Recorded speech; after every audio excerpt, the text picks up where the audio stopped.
Hello and welcome back Hello to Smutswap, the podcast where Kelly and I don't normally read the same book, but today we did. Today we did. We have a Smut Clurb club on Fable, so follow us there. Smut Clurb, C-L-U-R-B. And every month we are trying to pick a book that we will read and share our thoughts on as we're reading. And now I think we have 20-some followers. There's 28 people in there besides 28? us. Holy shit. Yeah, there's 30 members, us included. We're about to poll the group to see who... No, we're about to poll the group with like 3 different books that we want to read and see what's selected. And we'll announce that maybe on the next recording if we are set to have something play between now and then. For sure. The book is... So we are reading, or we read, Lights Out. It is by Navessa Allen. Navessa Allen. If you listen to the Audible version, it is narrated by Elena Wolf and Jacob Morgan. I fucking love Jacob Morgan. I love his voice. I love him. It is perfect. Jacob Morgan, my guy. Yes, he does a really great job. Yeah, he does. And Elena Wolf's pretty good, too. I really like her. When I was done with this book, it started playing a book that it thought I would like, and it started playing Priest. He narrates Priest as well, but he does it more of gravelly. And I was like, I know Brittany hated this. I'm turning it off. Stop. It's not that... Or disliked greatly, maybe. So I have religious trauma, and it wasn't healing me. And I'm not Catholic. I was not Catholic, but it was not great. It's okay. It's okay. Maybe I'll read Sinner from her instead, but Priest... Ooh. No thanks. No thanks. Which is fine. To each their own. But we don't yuck your... If it's for you, baby, it's for you, but it's not for me. If you're into Priest, check it out. Check it out. Or listen to it, because what's Jacob his Morgan face does a good job. She already forgot his name. Already forgot his name. You know me. Kelly over here. So I am going to start off with some of the trigger warnings. And you listened to this on Audible, right? I double dorked this. So this was really fun to listen to because the narrators jump back and forth with each trigger warning. And then at the end, Mr. Morgan, I already forgot his first name again, giggles. And he's like, and if you listen to all that, if you're ready. Anyway, so moving on, trigger warnings. Oh, yeah, no, I did hear the trigger warnings. I'm sorry. I did hear him say the trigger warnings. Yeah. Yes. Unless you want to read these. I'm going to just go with some of the hot ones. She's trying to find one. Blood and gore in a hospital setting. Oh. Mention of serial killers and their crimes. Limited description of a mass shooting. Stalking. Invasion of privacy. Hidden cameras. I love that hacking is one. Not like hacking somebody's limbs off, but computer hacking, which is so strange. Who? I'm triggered. I'm triggered by that. You know what? Sorry. We can't help it. Sorry about it. Mention of unintentional. Why am I having a hard time? Am I trying to slur together cannibalism and unintentional? I think so. I don't remember that part. I'll remind you. Thank you. I'll remind you. Desecration of a body, which is what Elizabeth and I call getting tattoos. Description of violent death. Breath play. Knife play. Gun play. Fear play. Again, not all encompassing. And mask play. Yes. Why would you put that last? I don't know. That's the main one. Whatevs. That's fine. And if you do choose to read this book / listen to this book after our amazing breakdown of what happens, there is a playlist on NavessaAllen.com. And you can pre-save it on Spotify. Not pre-save. You can save it on Spotify. You can pre-save. Pre-save. The link down below. Just kidding. But I think that's kind of cool. Maybe I'll listen to that. Maybe I'll completely forget.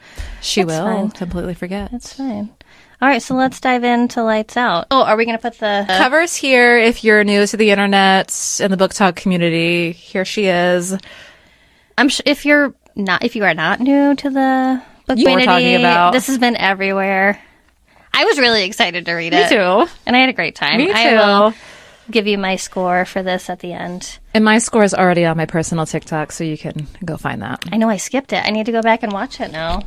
All right, so Chapter 1. This book opens with Allie. She is a seasoned trauma nurse, and we find her at the hospital. She's consoling another nurse named Brindley. This other nurse is new to the trauma hospital, and she's not having a great night. She's super stressed out. I think she watched somebody bleed out, and she's just hyperventilating and panicking. A little shell-shocked, if you will. So Allie helps her. She tells her about programs at work that can assist her with getting through these hard times. She ends up driving Brindley home, then heads to her own house. It's January, and we get busy. She hasn't taken all of her Christmas lights down yet. She enters the house and is greeted loudly by her cat, Frank. She snuggles. His name is not Frank, is it? I thought it was Fred. Oh, shit, you're right. It's Fred. Fred. I'm sorry. She does this always. Don't ever... You have to be her friend for her to remember your name. And sometimes even then, she's like, who? Who are you? Fred, my bad. I think I name him Frank more in this. I think that you're confusing him with your sister's cat. Oh, I am. My sister's cat's name is Frankie. Frankie, if you're listening, We're sorry. you're an asshole. You are an asshole. Fred, however, is not an asshole to Allie, but everybody else he doesn't like. More on that later. Anyway, so she's snuggling her cat, and then she decides it's late. Allie works the night shift, so she's getting home at 2, 3 in the morning, I think. She's not tired yet, though. Who is at that hour? And she's used to lack of sleep. Work earlier this night, she was able to take a nap for a full hour, so she's feeling pretty good. So she wants to unwind with some of her favorite videos. What type of videos, you ask? Well, she's scrolling on the ticky-tack, and she is seeking out masked men. She is. And she has a particular favorite. Yes. We call him the Faceless Man. The faceless man. Yes. Allie has made him his own little section devoted strictly to his videos. She likes to watch them when she's had a bad night at the E. One of her favorites involves a video where he appears to be jacking off. In this video, the Faceless Man's like sprawled out over the couch. His head is relaxing on the arm. The video is red in color. It's real sensual. He's got like some little red living room. Yes, and you can't see anything below the belt, but you can see his arm. I should guess I should do the a movement. like the illusion. And this does it for her, which is fine. We love that for her. Our lady wonders what it would be like to be the one he is beating. She's reading my notes ahead of me. I'm sorry. Don't do that. Sorry. The one he is beating his meat to. Or what it would be like to come home and have him waiting for her, covered in blood. Because in some of these videos, he is covered in fake theatrical It's style probably blood. ketchup. Or maple syrup. I think they used to use that in Probably. the old movies. I can't imagine you would be wrong. Black and white. She begins to wonder about the man she is very casually dating / hooking up with, and if he would wear a mask for her. She pauses at this and thinks her brain is going to the dark side, and she concedes it might have something to do with her life growing up. She takes a risk and sends a screenshot of one of the Faceless Man's videos to her casual hookup / boyfriend guy, Tyler, and encourages him to come over and have some fun with a mask. Tyler doesn't respond right away. He actually waits the next day. It's been 2 months since they have last spoke, and he thought she had been ghosting him. He responds that masks aren't his thing. Plus, he's already moved on, seeing somebody new. Wow, poor girl. Next chapter starts, and we have Allie's casual hookup partner, Tyler, talking to his roommate, Josh, about this crazy woman who has a mask fetish. Well, one thing that I was thinking, her sending just a screenshot to him, I would be like, here's the whole video. Watch it. Repeat, and then come over. Josh listens intently as Tyler explains that Allie and him are done, and then she's a bit weird because she has this mask fetish. Tyler tells Josh this is not for him because he wants to basically get in, come, and then get out. Fuck that foreplay shit. No. I'm here for one thing and one thing only, and it's me. Yes, no fun and games. Absolutely not on his watch. All right. Plus, Tyler's already moved on, so he's done with Allie. Tyler ends up showing Josh the text message. He's like, check this shit out. Josh is flabbergasted. Why, you ask? Because he's the fucking Faceless Man. You knew that already, though. You already knew. All right, so a little bit of a background on Josh. Just to put it out there, Josh's dad was a serial killer. His father made national headlines after killing many, many prostitutes when Josh was young. Josh and Tyler had been good friends for a long time. They went to college together. Then the Netflix documentary came out about Josh's dad, so they ended up leaving that school and moving to the city. The city's never really named, but I think it is Chicago. I do too. Because they talk about Chicago in part of it, and I'm like, of course, it has to be Chicago. Well, where else? Right, there's snow. It just makes sense. And just like, and also with us not living that far from Chicago, the amount of crime here, it would make sense. Yes. Yeah. Yes. So because of Josh's upbringing and the trauma he dealt with his father as a serial killer, not to mention the Netflix documentary, he's a bit of a recluse. He works for a security system, so he's able to work from home, doesn't have to leave the house much. He does have a weird thing with mirrors where he doesn't like to see himself because he greatly resembles his father, who went by, or who was known as the Ken face. Ken doll. Ken doll. killer. I even have it in my notes. Ken doll killer.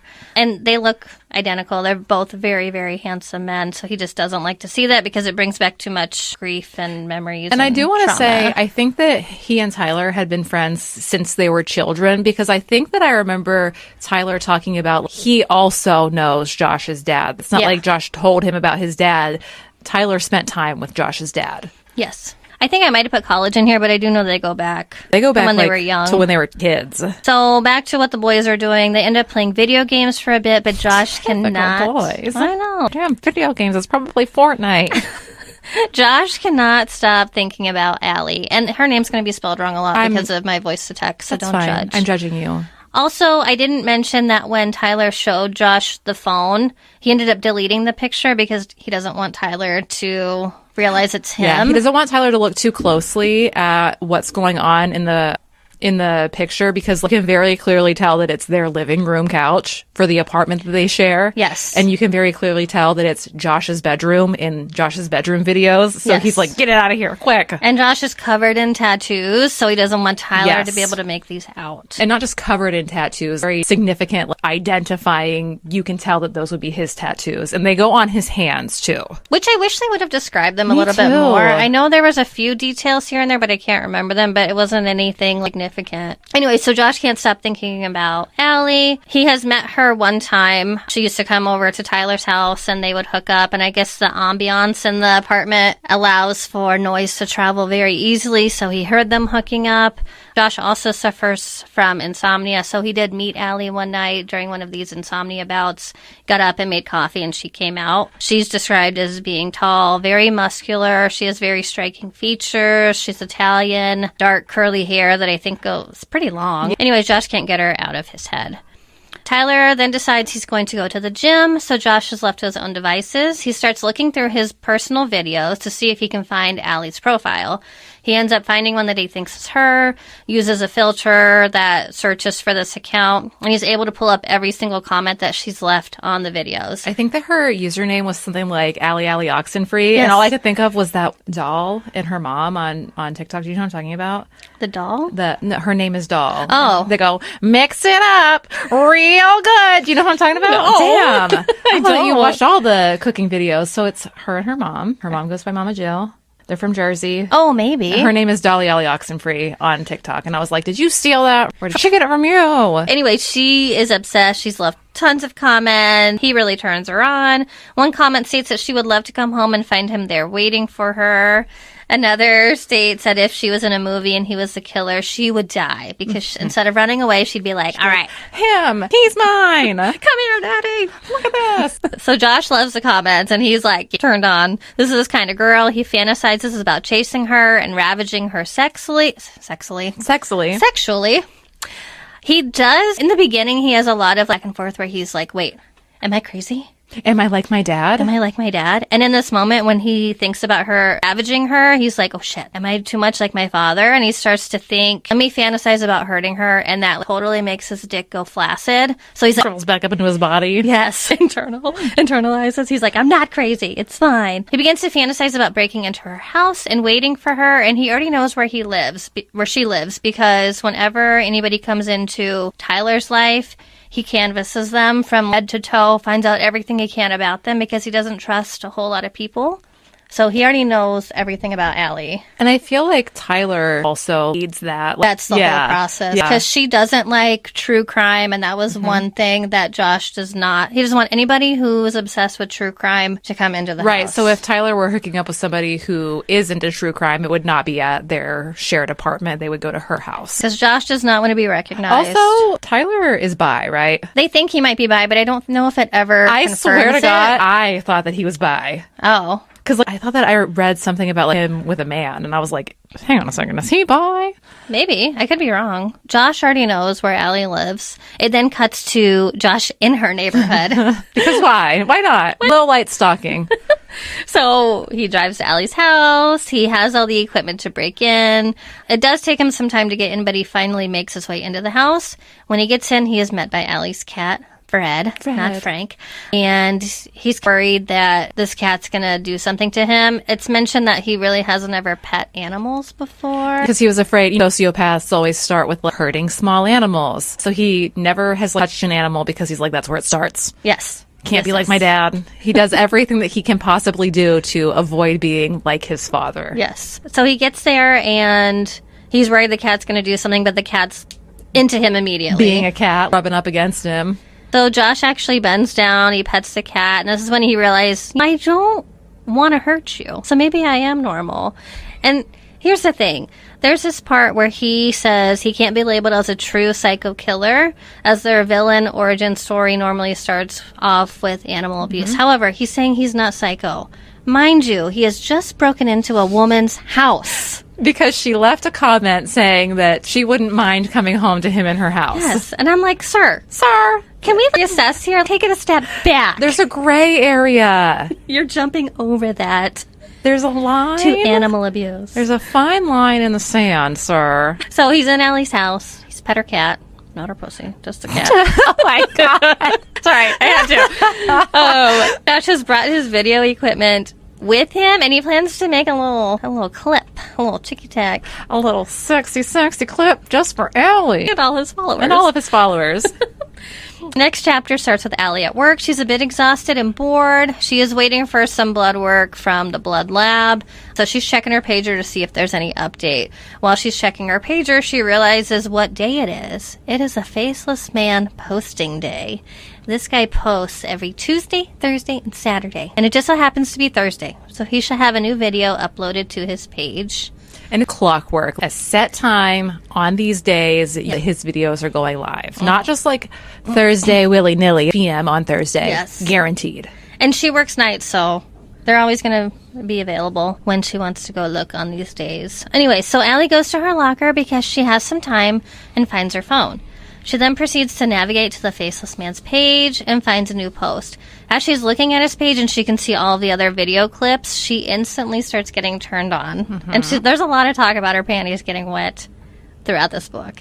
She must have a whole drawer. She's super hydrated. Does she bring extra to work when she on Tuesdays, Thursdays, and then her scrub tops, just in case. Just in case I need these. And she's even questioning herself, am I so turned on? I'm literally not even watching a video right now. To be fair, Tyler is the last person that she hooked up with, and it's been 2 months. She might just be feeling a little thirsty. It's the desert. Literally. It's the desert for Allie. And then she's like, maybe I should wait till I get home while she has a vibrator. This way she can take care of business all at once. Nevertheless, she proceeds and watches his latest video. She quickly realizes as she's watching that the room resembles her bedroom.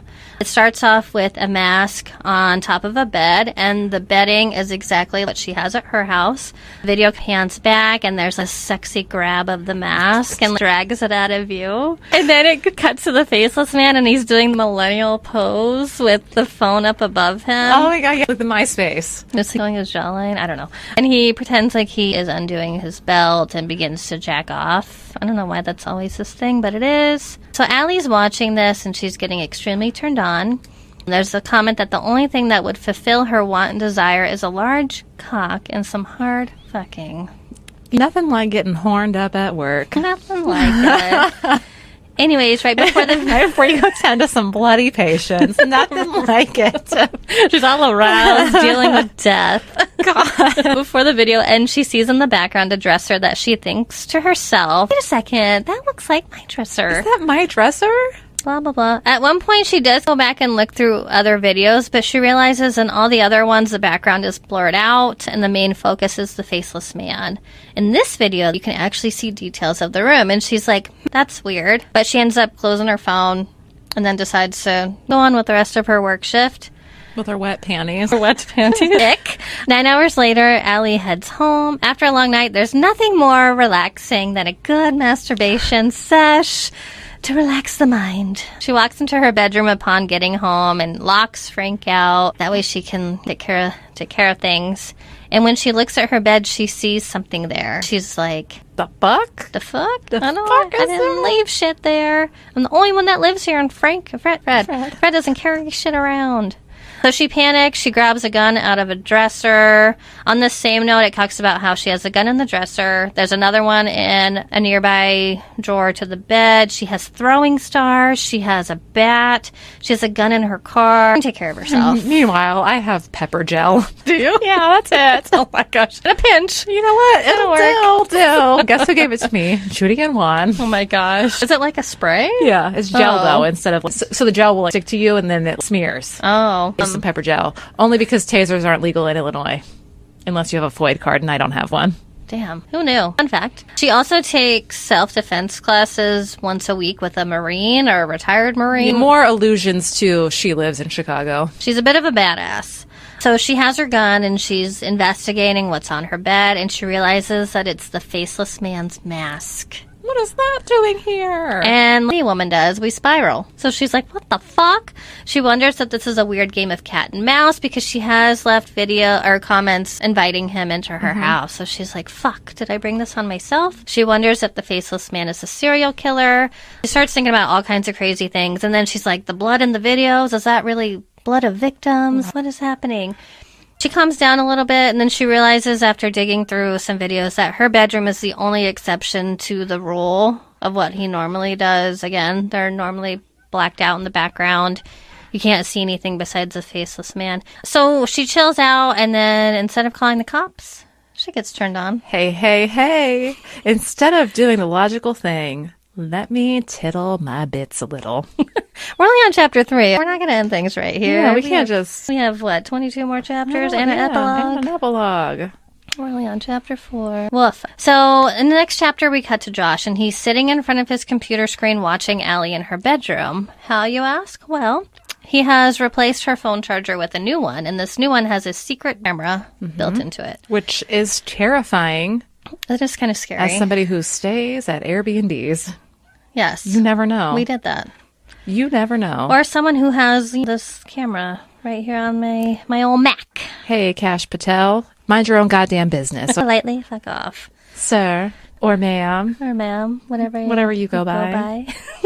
So he's watching Allie. Allie's canvassing the room with her gun in hand, just looking completely terrified and bewildered. And Josh is like, that's so fucking hot. He's like, I got her. Got her.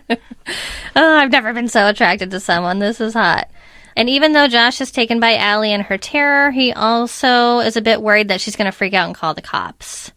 If she does this, he has an exit strategy in place where he can pin it on another man that I think is in Utah who also does some mask play in videos. Then here's Allie searching the rest of her house.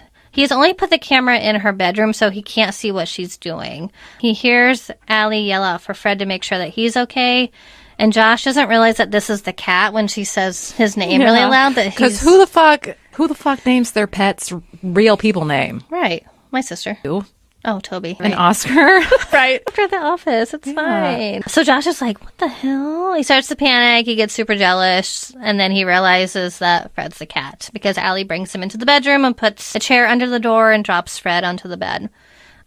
As Josh continues to watch Allie, we hear a bit of his inner monologue. He is concerned that she does not have a better security system, so he plans to purchase her one.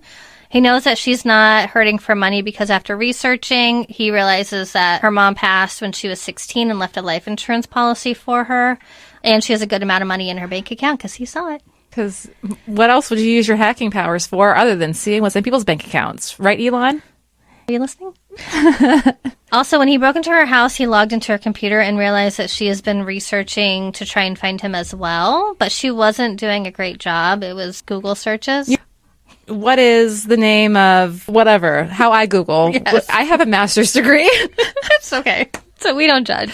Either way, Josh is still convincing himself what he's doing is not wrong because she asked for this. She started this. We also learned that Josh has seen a psychiatrist and she has been weaning him off of his antipsychotic medication. And Josh thinks that it's funny how ironic that As he's being weaned off his medication, he's starting to stalk someone. Right. Nothing like coming off your antipsychotics to just really spiral into pathic tendencies. Right. Exactly. It's cool. You can join us on the wellness farm, Josh. It's fine. We'll be there. We'll all be there. As this is all happening, Allie finally grabs her phone and just decides to send the faceless man a direct message to ask if he broke into her house. Josh isn't quite sure how to respond without criminalizing himself, so he decides to quickly respond with, "What would you do if I said yes?" Oh, just a little flirty. What would you do if I said yes, girl? They message back and forth. Allie asks him what his intentions are with her, and he responds with, "Why would I tell you?" Because from what it appears, the fear is half the fun for you. And this is my complaint right here. Mm-hmm. So listening to this book, for some reason in the early chapters when it's Josh talking, he's whispering, and it is so fucking quiet. You have no idea how many times I would have to rewind. Oh, really? His responses. I don't remember. And I would have my volume full capacity. Your car's over here. You know what she's listening to? Sex! It was awful. Damn it, Josh. Speak up. God. My favorite part is coming up soon. Really? Allie asked him how she can know for sure that he's not going to hurt her or cause her to end up on headline news, and Josh decides that this is a perfect time to send her a video of him stroking himself to full kilt in her bedroom. Yes, he sends her the uncensored version of what would not make it on the Tiki-Tac. For fun. He's like, "You want to know how I'm serious?" She's like, screen record, revenge porn. Got him. All right. So he sends her this uncensored version, and this is enough for Allie. In fact, it causes Allie to prop the mask onto her pillow, grab her vibrator, and thrust it into her unloved lady bits forcefully. One of her many vibrators, and it's a big one. It's a big one. And when I say unloved, I think I mean unlubed. Thank you, voice. Unloved lady bits. Unloved lady bits. He doesn't know that she's watching. She's just trying to take care of herself. And Josh is like, "I can't watch this. I can't watch this." Peeking through his fingers. So he makes countless attempts to turn it off, but he can't stop. And then after he sees her thrust the vibrator, he's like, "Turn it off. Stop. She has not consented to this shit." So we can appreciate that at least. And he's like, "Look at me. I've done it. I have control. You know what? I don't need those antipsychotics. She's right." And then he sits there the rest of the night shaking. Sitting there thinking about he revisits the image of her thrusting that vibrator up in herself over and over and over again. That's just on a loop in his head. Awful. And also all I could think of was her just being like, "Damn!" Comes up with this stuff. Anyways, so Allie continues to masturbate until she climaxes. She then also realizes that instead of calling the police, she has chosen to masturbate on top of the evidence. She also realizes how fucked up this is. We love post-nut clarity. That's right. Damn it. Why am I the way that I am? You always do this. So she has this angel-devil debate. You have angel one shoulder, devil on the other, and they're telling you to do something. So the angel is like, "This is questionable shit." Mm-hmm. Meanwhile, the devil is like, "Well, he picked me. I'm the chosen one. I am the chosen one. I didn't even have to volunteer as tribute. He just picked me. I didn't have to beg him to come to my house and wait. I didn't have to leave comment after comment after comment on his TikTok, letting him know that I'd be open to this." Not to mention, he's hot, and he has all these sexy-ass tattoos. As any hot man does. Exactly. She also realizes that she's had this fantasy about this man ever since she realized she had the mask fetish, and just the fact that she's living out her fantasy is giving her new life. She is a trauma nurse, so she does have some common sense, and she realizes this probably will not end well, but you know what? We're going to roll with it. We're going to make the best of this situation. Right, so she keeps watching the video of him masturbating and can't deny that she's hooked on this man. She mentioned that she wants to crawl to this guy and give him the best head of his life. Standard. She thinks about calling the cops again and then realizes that she literally masturbated on top of the evidence. She even goes as far as saying that she asked for this because she was begging him in the comments to come and break into her house. After Allie is finished doodling herself, she cleans herself, Alice the cat, out of the bathroom and realizes Fred probably needs to get out of her bedroom to use his litter box. She also realizes that she didn't respond to the video that the faceless man had sent her. She's too busy. She got way too excited, way too fast. And then she questions if you only knew what I was doing, or what if he assumes that's what I was doing. Now I'm just giving him an open invitation. So she starts to panic. She grabs her gun to canvass the house again after unlocking her bedroom door. She then gets her phone and sees if any other messages have been sent. And there have been. This time, he has told her just simply, "Good night, Allie." I'm sorry. Alyssa. Fuck, I'm getting ahead of myself. All good.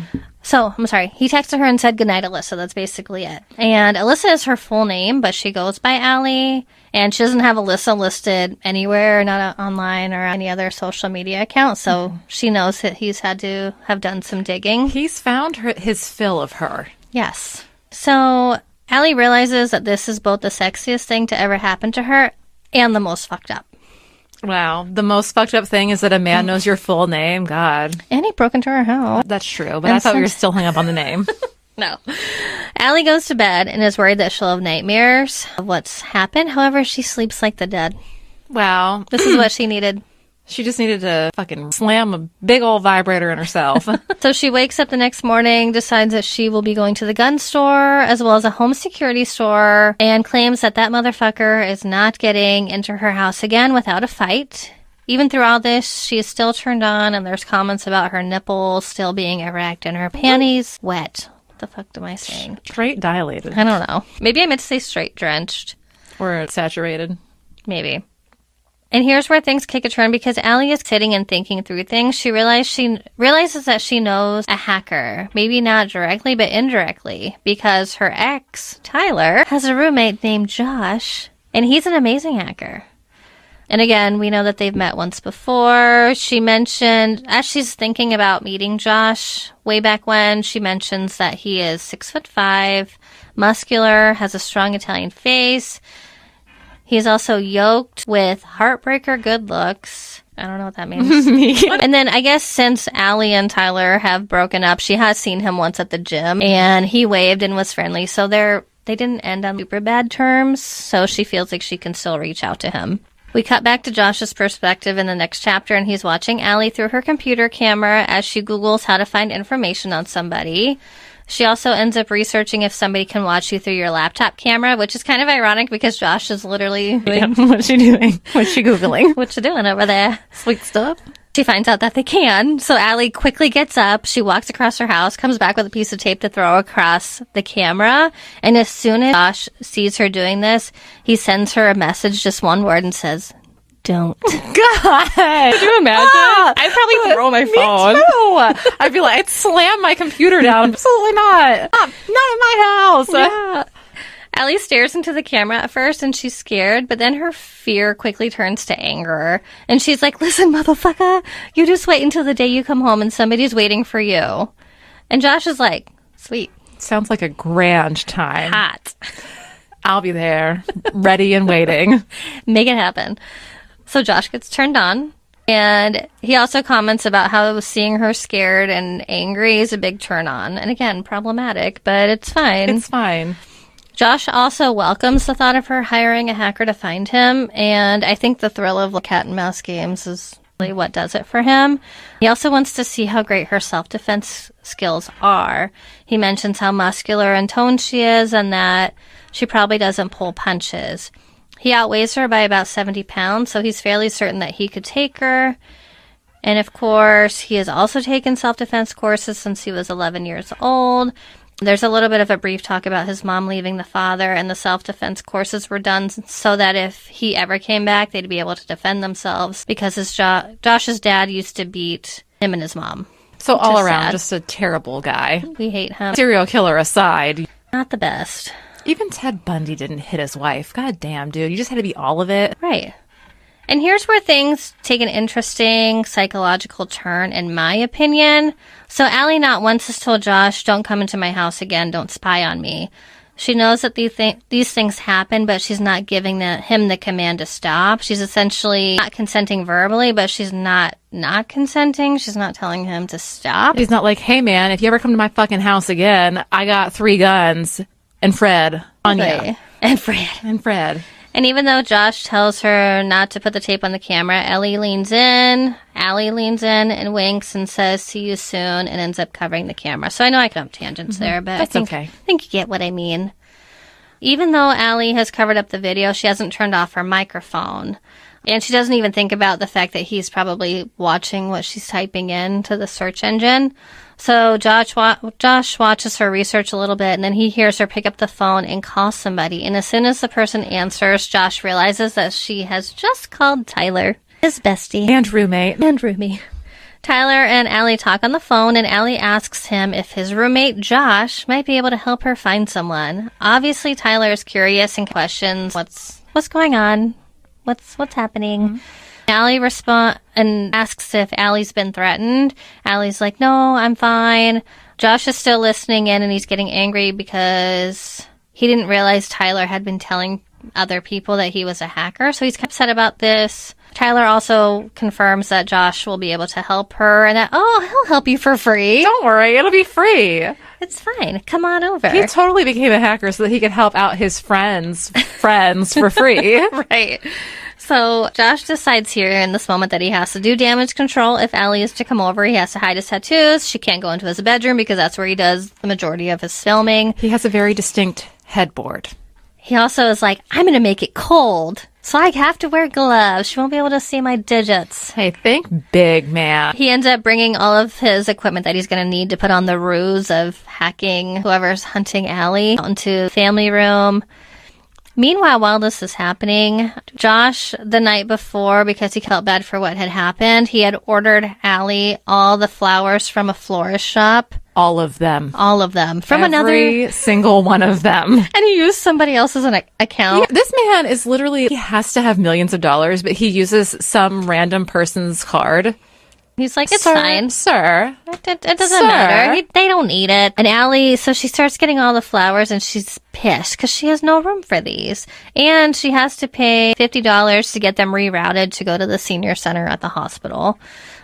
So Josh hears Allie complaining about this, ends up sending her $50 more from somebody else's account. She's not smart enough to figure out that it's coming from you, dude. You could literally send it from your own account. She's not going to be able to trace it back to you. She is a it's smart not woman. Venmo. God, it doesn't say Eric sent $50 to Brittany just because he felt like it. Exactly. Calm down. After the flower debacle, Allie gets another delivery, and it's all new surveillance equipment for her house. And she's like, well, I guess that saves me a trip. Last thing off of my list. And Josh's little funny thing, he's like, here's a camera tracker. And Allie's like, what the fuck? And he wants her to find the camera that he hid in her bedroom. He wants to level the playing field. Meanwhile, as all this is happening, Allie is still pissed off and feels like she can't trust him. Plus, after finding the camera, she ends up finding the camera in her room. She realizes that there's a good chance that he has been watching her masturbate and has seen her naked. And she's like, that's kind of creepy. And that would give me the ick as well. Why are you watching me? So she's feeling a little bit out of control with the whole situation. So she removes the camera, she turns off her laptop, and then she logs out of the app immediately. That way Josh can't contact her at all.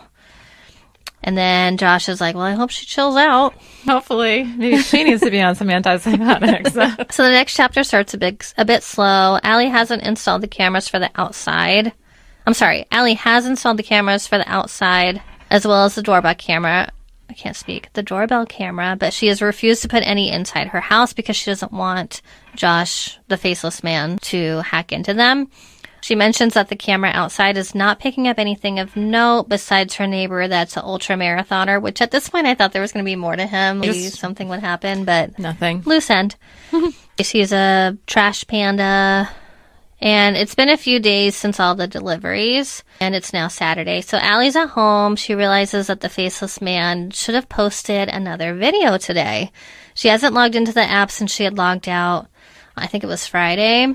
And she can't help herself from logging back in to see what's on there. True addict. She's like, I can't stop myself. So she logs in, and there is a new video. In this video, the faceless man can be seen looking sad, which is kind of funny because he's wearing a mask, but I guess it's just like the whole body language. And he's leaning against a window longingly. There's rain spattering against, I'm just making this up. There's rain spattering against the window. You used to pretend like you were in a music video for a sad song in your parents' car as you lean your head against the window as the rain's coming down. All dramatic. And that's how Josh looks in this video. He's very upset, very sad, very demure. And I guess he never captions his videos. And then this one, when she's mad at you. And all the comments. This part made me giggle. Me too. Is this your favorite part? This is one of them. It just made me giggle so much. I remember I had parked out front and I was listening to all of this and I was just laughing so hard. I think I even texted you and I'm like, I love this book. All these women are like, who is she? Name her name. That bitch. I'll kill her. He's reading all the comments and seeing stuff like what Brittany was just describing. They're like, I would forgive you for literally anything. Well, Allie decides to leave a comment here and she's like, well, she has good reason to be mad at you. And as soon as she leaves the comment, the faceless man instantly likes it and then instantly follows her. This is the thing. He has never liked a comment on his videos before, and he does not follow anybody. Yes. So this is a huge deal. Yes. This is crazy. And all the women are like, oh my fucking God. So, of course, this sends followers to her page. They start commenting. I don't know. I just thought it would be so funny for something like this to happen in real life and just a shitstorm because she's getting messages like, how dare you? And what did he do? And just wanting to know what kind of power Allie has that would make this man want her. After Allie gets more responses to her comments and the ladies are like, we ride at dawn to take care of her, she decides, she's like, I need a break. And I did mention that she was at home, but she's actually at the hospital. And I had a note to update this, but I didn't get back to that whilst editing. All good. I'm having a stroke. So she's at the hospital. There's a lady at the hospital. One of her patients has been raped. And the rapist is also there because somebody caught him in the act and ended up beating him up. Beat the dog shit out of him, which as you should. As you should, fuck. Allie makes a comment about wanting to tell the family who is also at the hospital. The family of the victim. Yes, that the suspect is just a few rooms over and makes a comment about vigilante justice, but you can't do that. HIPAA. That goddamn HIPAA. Goddamn HIPAA. After she realizes how crazy her mind kind of got with the whole rapist and the victim, she's like, I need a break. I have not had a vacation in 2 years. She makes a comment that she's pretty fucked up and then also attributes this to the faceless man and everything that's going on. As she's sitting there, she wonders if he might be watching her because she's kind of sitting back in the break room, chilling out after everything. And she's like, is he watching? So she flips off the camera. As one does. She instantly gets a text on her phone from a phone number that she doesn't recognize. And the only thing in the text is the word rude. Which Kelly and I text to each other all the time. It's my favorite thing to say. Rude. How dare you. They then end up texting back and forth for a little while, and he jokes about her calling him boo because of his mask. Allie still is trying to compose herself and not show emotion since he's watching her, and she's still mad about him breaking in and just all the things that are going on. So she's trying to just keep it together. But he keeps being so funny that she keeps smiling a little bit. When you smile at your phone, when you're texting him. Yes. He also starts to pick at her about the social media and the uproar around her comment. And she's like, you didn't have to do anything. You could have just let it sit there and it would have got lost in the sauce. And he's like, I have no problem claiming you Publicly. All right. So one thing that starts to make Allie feel a little bit better about this whole situation is that now she has text evidence that she's been talking with this man. And if something were to happen to her, they would have to deep dive into social media accounts, but they would be able to track him down. So she's feeling a little bit safer about the whole situation. At one point while they're texting, the faceless man does give Allie an out and tells her to tell him to stop. Because at one point she starts to respond and then pauses and he's like, just tell me to stop. Allie sits... If it's too much, you can tell me. Which is cutesy. Sure. Allie sits for a little bit thinking about it. I think she even starts to type out a response. I think she gets an S out. And then something happens and there's an emergency in the hospital. So she has to stop. Plus also while she's starting to text... She has these thoughts swirling, and she's not exactly sure if she actually wants him to stop. She's liking. Because she's having fun. Her life's been a little bit bland, and it's just been surrounding the hospital and Fred, and this is nice.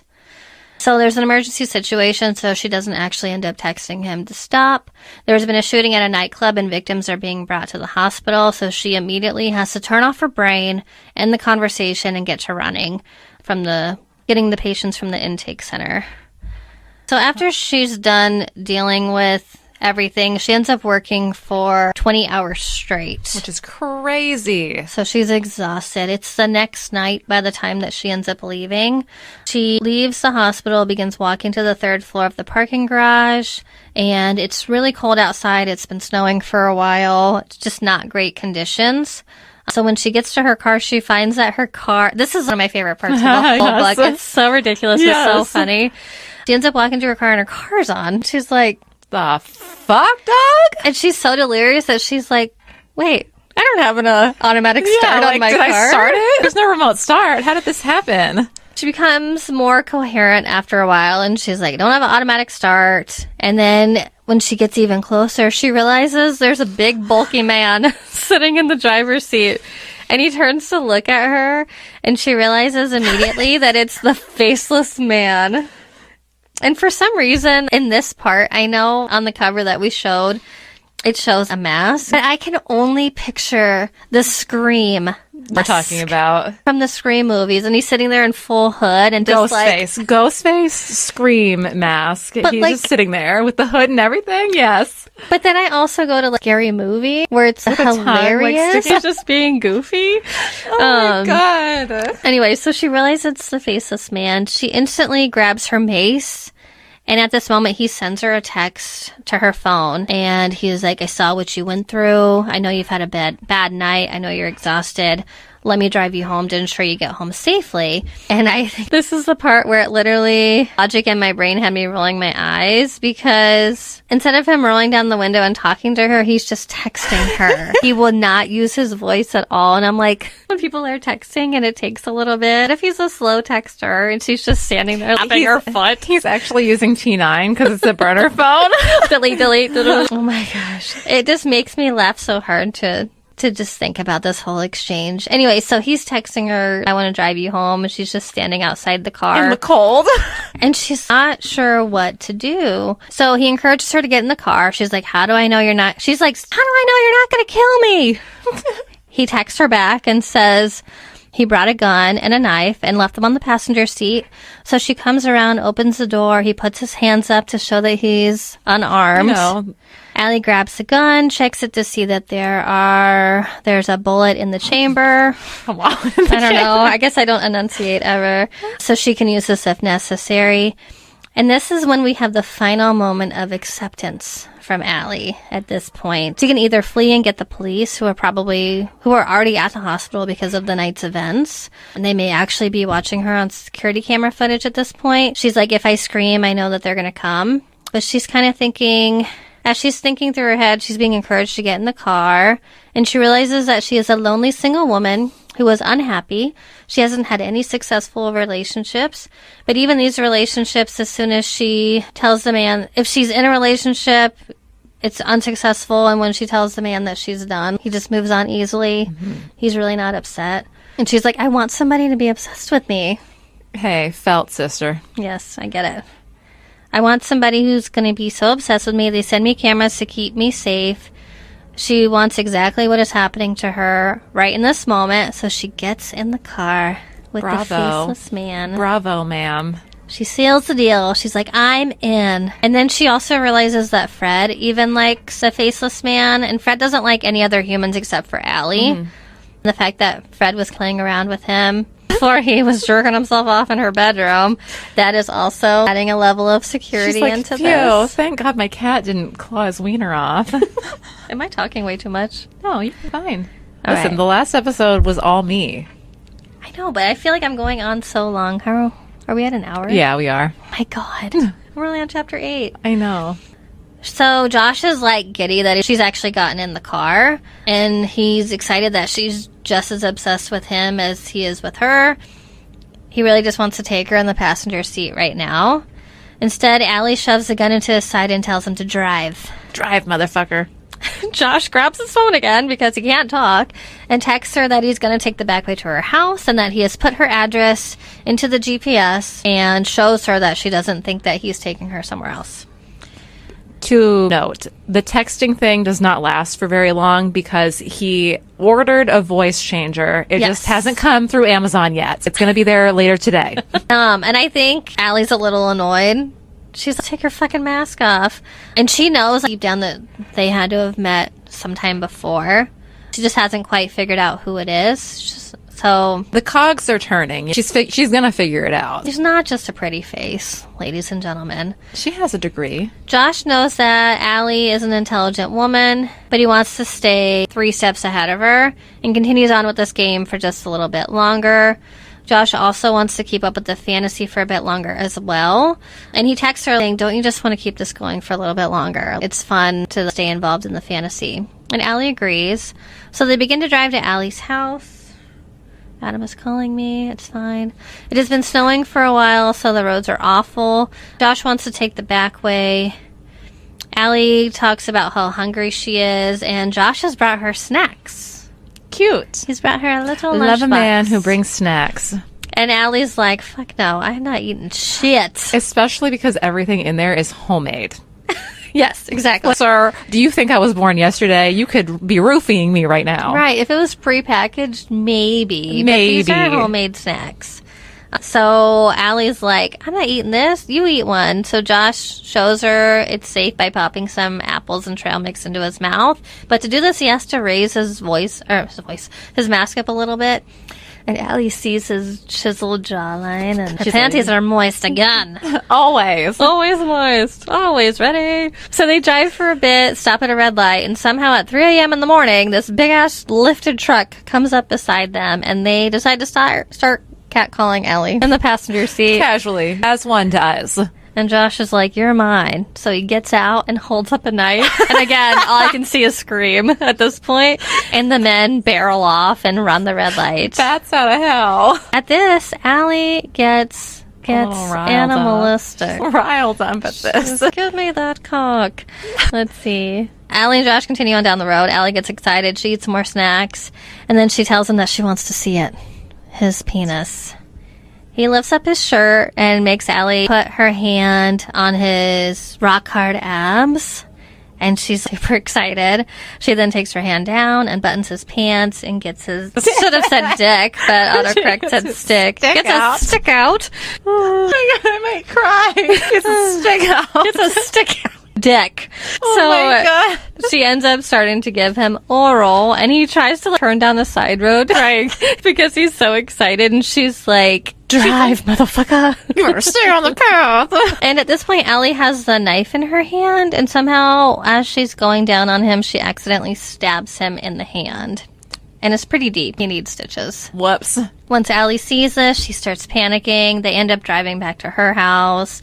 It then cuts to them sitting at her dining room table, and Allie is doing her best attempt to suture up his hand. And they live in Chicago, I think. But in this, they say they live in a state where RNs are not allowed to give stitches. So she's panicking, and she doesn't really have... She's like, oh my God, my license could get revoked if somebody finds out that I did this. Which is very Brittany of her. Very, very Brittany of her. Yeah, just a little so smidge type A. So she stitches him up. She tells him what to do, what to watch for, all that fun medical stuff. And Allie, I think Josh then wants to leave, but Allie really wants him to stay and rail her. But Josh knows that she hasn't slept and forces her to go to bed. He then leaves Allie. She then wakes up 12 hours later to what she thinks is a door closing, but she just tells herself it was nothing.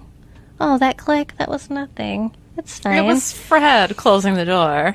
She gets up to make herself some coffee and feed her cat, and she ends up finding an extra box of food in the fridge. And it is pancakes, her favorite pancakes from a bakery down the store. It's okay. What the hell? Words are hard. Down the street. I end up reading a word and saying another. Yeah. So she's excited, but she's also like, that dick was in my house again. And I was asleep. I wanted to be railed. She checks camera footage and realizes that there's a gap for a few hours when he must have come in, which means he hacked her camera footage. She goes outside because she realizes she's going to have to shovel before she goes to work. And when she goes outside, she realizes it's all clear. Perfectly dusted. Beautiful. While she's outside, she runs into her next door neighbor who actually saw the faceless man. But they saw his face. They saw his real face. And they're like, who's that handsome boy over here? The older lady, I forget her name, tells Allie that she needs to hold on to that guy before somebody else scoops him up because he seems like a really nice man and is extremely handsome. Extremely. And Allie wants to be like, what does he look like? But she also doesn't want to bring any attention to the fact that she doesn't know who it is. That she has never seen this guy's face before. Well, she has, but she doesn't know who it is. So Allie goes inside. She messages the faceless man to pick on him about showing up at the same time. What am I saying? I don't know what you're saying. Oh, at the same time, Tyler texts her. Oh, at the same time, Tyler is texting her and letting her know. I'm sorry. We'll edit that out. Yeah. Allie goes inside, messages the faceless man to pick on him, and at the same time she's texting him, Tyler messages her about coming over to meet Josh later that evening. Again, Allie has no idea that the faceless man and Josh are the same person and agrees to head over in a few hours. It cuts to the next chapter, and Tyler and Josh are discussing Allie coming over, and Tyler is worried that Josh may need him there. He's like, are you okay? Are you going to be okay with this person? Again, Josh is kind of a recluse, doesn't have a lot of social interactions. Josh is like, I'm fine. Get the fuck out. Stop trying to cockblock, man. Go. Yeah, I need this shit. He's like, I don't need a babysitter. Josh does make a comment that as long as she's not somebody who's into true crime, that he should be fine. And Tyler makes this comment that this makes me think about this podcast called My Favorite Murder. Have you ever listened to that one? I have not, but you have told me about it. It's pretty good, but I think they call the listeners murderinos. And Tyler's like, don't worry, she's not a murderino. Which is cute. Navessa, we know you're watching. Did you do that on purpose? Yes, let us know. Leave a comment below. And again, I don't know if that's a general term or just one for them, but that's the only time I've ever heard it is listening to them. And I was like, oh, that's cute. Josh and Tyler have this brief discussion about women, and Josh remembers the time that Tyler was dating a woman, and this woman seems to be narcissistic and an abuser. Josh ended up cornering her and telling her that if she continued to abuse Tyler, he's going to do something about it, and informed her who his dad was. He's like, hey, you know who my dad is? You ever heard of the Ken doll killer? Apple doesn't fall far from the tree. Bitch. The fuck? So the girl fled, and this was back in their college days, so she ended up going and telling campus security, and that is when Tyler and Josh decided to move to Chicago. They had a skedaddle. They had to get out. At this point, Josh kind of chastises Tyler for spending so much time in his room, and he tells him I think this is actually Tyler chastising Josh. Yes. That he's going to get carpal tunnel in his wrist. He also uses this time to give Josh the blessing for whatever reason. If Allie comes over, if they're to hit it off, he's like, it's fine. You're cool. I've moved in the clear, dude. I've moved on. You need to get laid. You can violate bro code if you'd like. You have my blessing. I consent. I consent on behalf of her. He's like, I will line the hallway with rose petals for you. And this gives Josh the warm fuzzies that he already has Tyler's blessing. Tyler finally gets out of there, and Josh prepares the apartment for Allie. Remember, he has a cut on his hand, so he has to come up with some way to hide this. With stitches, no less. He also decides to go and open all the windows. Again, it's January, because he wants to make it cold.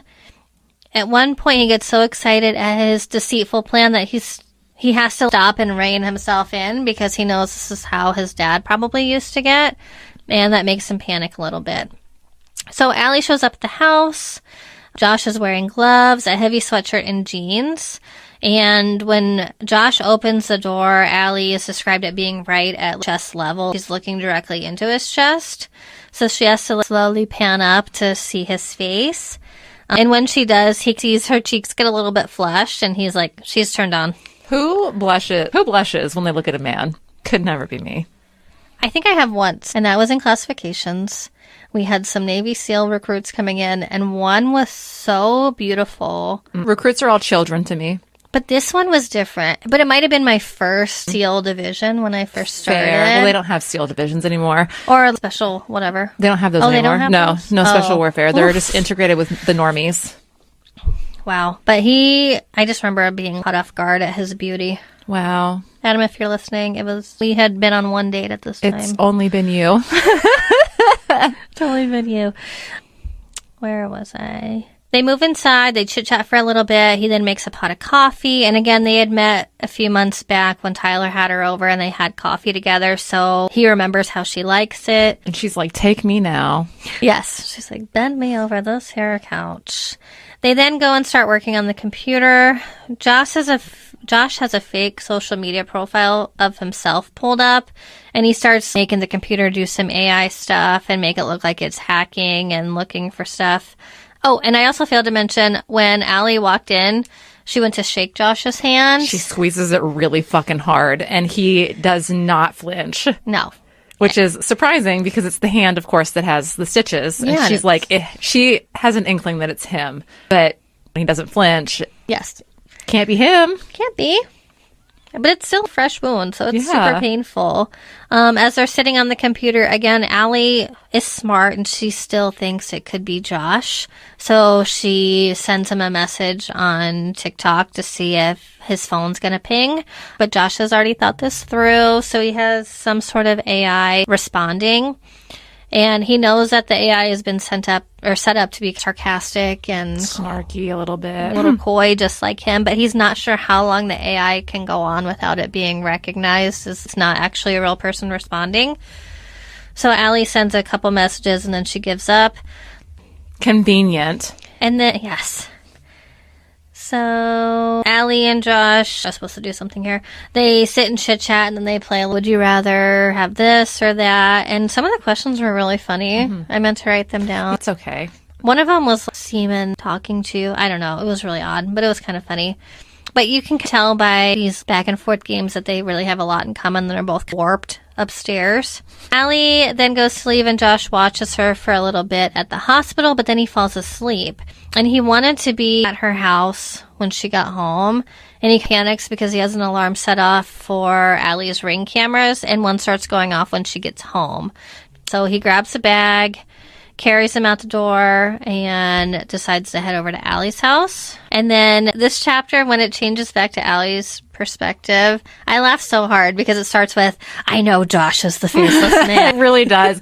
It does not hold any punches. She's like, I know it's him. And in the last chapter, Josh is kind of convinced that he's like, I pulled it off. I got the wool over her eyes. She's off my trail. Allie's like, It's him. Officer, it was him. Allie says as soon as he opened the door, she knew it was him. Something about his mannerisms. Oh, we gotta go in a second. No worries. Should we just start with that? Yeah, we'll just start with that. So we last stopped with chapter 10, where Allie was at Josh's house. She had an inkling that he may be the faceless man. She tried testing him a few certain ways, and he passed every time. And we end the chapter from his perspective.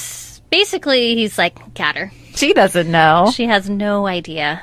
Well, then we go to chapter 11, and we open with, I know that Josh is the faceless man. She's found him out. And when I heard this, I busted out laughing, because I'm like, gosh, you're an idiot. You're super smart, but you're also an idiot. You're not great at this. You remember in Done and Dusted, he can be stupid or he can be hot. He can't be both. He can't be both. Guess what, ladies? I was wrong because Josh is both. Allie claims that as soon as she opened the door, she knew it was him. Something about his mannerisms just confirmed it.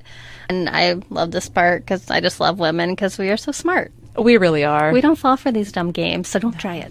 Don't fucking try it. Don't try us. But Allie, she doesn't want to give up the ghost, so she isn't going to tell Josh that she's about 90% certain he's the faceless man, because she does say, I know it's Josh, but then she backtracks and then knows and then backtracks a little bit. So she's still having fun with it. Allie is at home at this point, and just thinking about Josh, she realizes she is starving for the feel of skin on her skin. She's touch starved. She is touch starved, but her vibrator's not doing it anymore, and her fingers aren't doing the trick. She thinks that if the faceless man and Josh are in fact the same person, she'll be winning at life because he's hot, kinky, and athletic. And I think this makes her even more turned on. So Allie is home. She snuggles Fred, saunters into her bedroom. Mind you, she was at work before in chapter 10, so she's home. And I think she thought that the faceless man would be there waiting for her. She's a little disappointed that he's not. So she's like, I have an idea. She showers. She then goes and finds that camera charger that Josh left the first night at her house, plugs it in, and decides to partake in a little bit of voyeurism. She's like, let me show and tell. I know he'll be watching. What else does he have to do? I'm his life. I am his life now. So she sets some mood lighting, grabs her vibrator, and starts to masturbate on her bed. I feel like I can hear music through this. Can you? Or maybe I'm just hearing from upstairs. Oh, I don't. I doubt it, because even when I was editing the Leather and Lark episode where Adam was drilling, you could barely hear it. Really? Good. Hear that, though. So she's masturbating and really playing it up for the camera. As she starts getting closer to climax, she realizes that the power has gone out. Oh, no. Not the power. No. Canada, you cut us off already? I thought we were safe here in Chicago.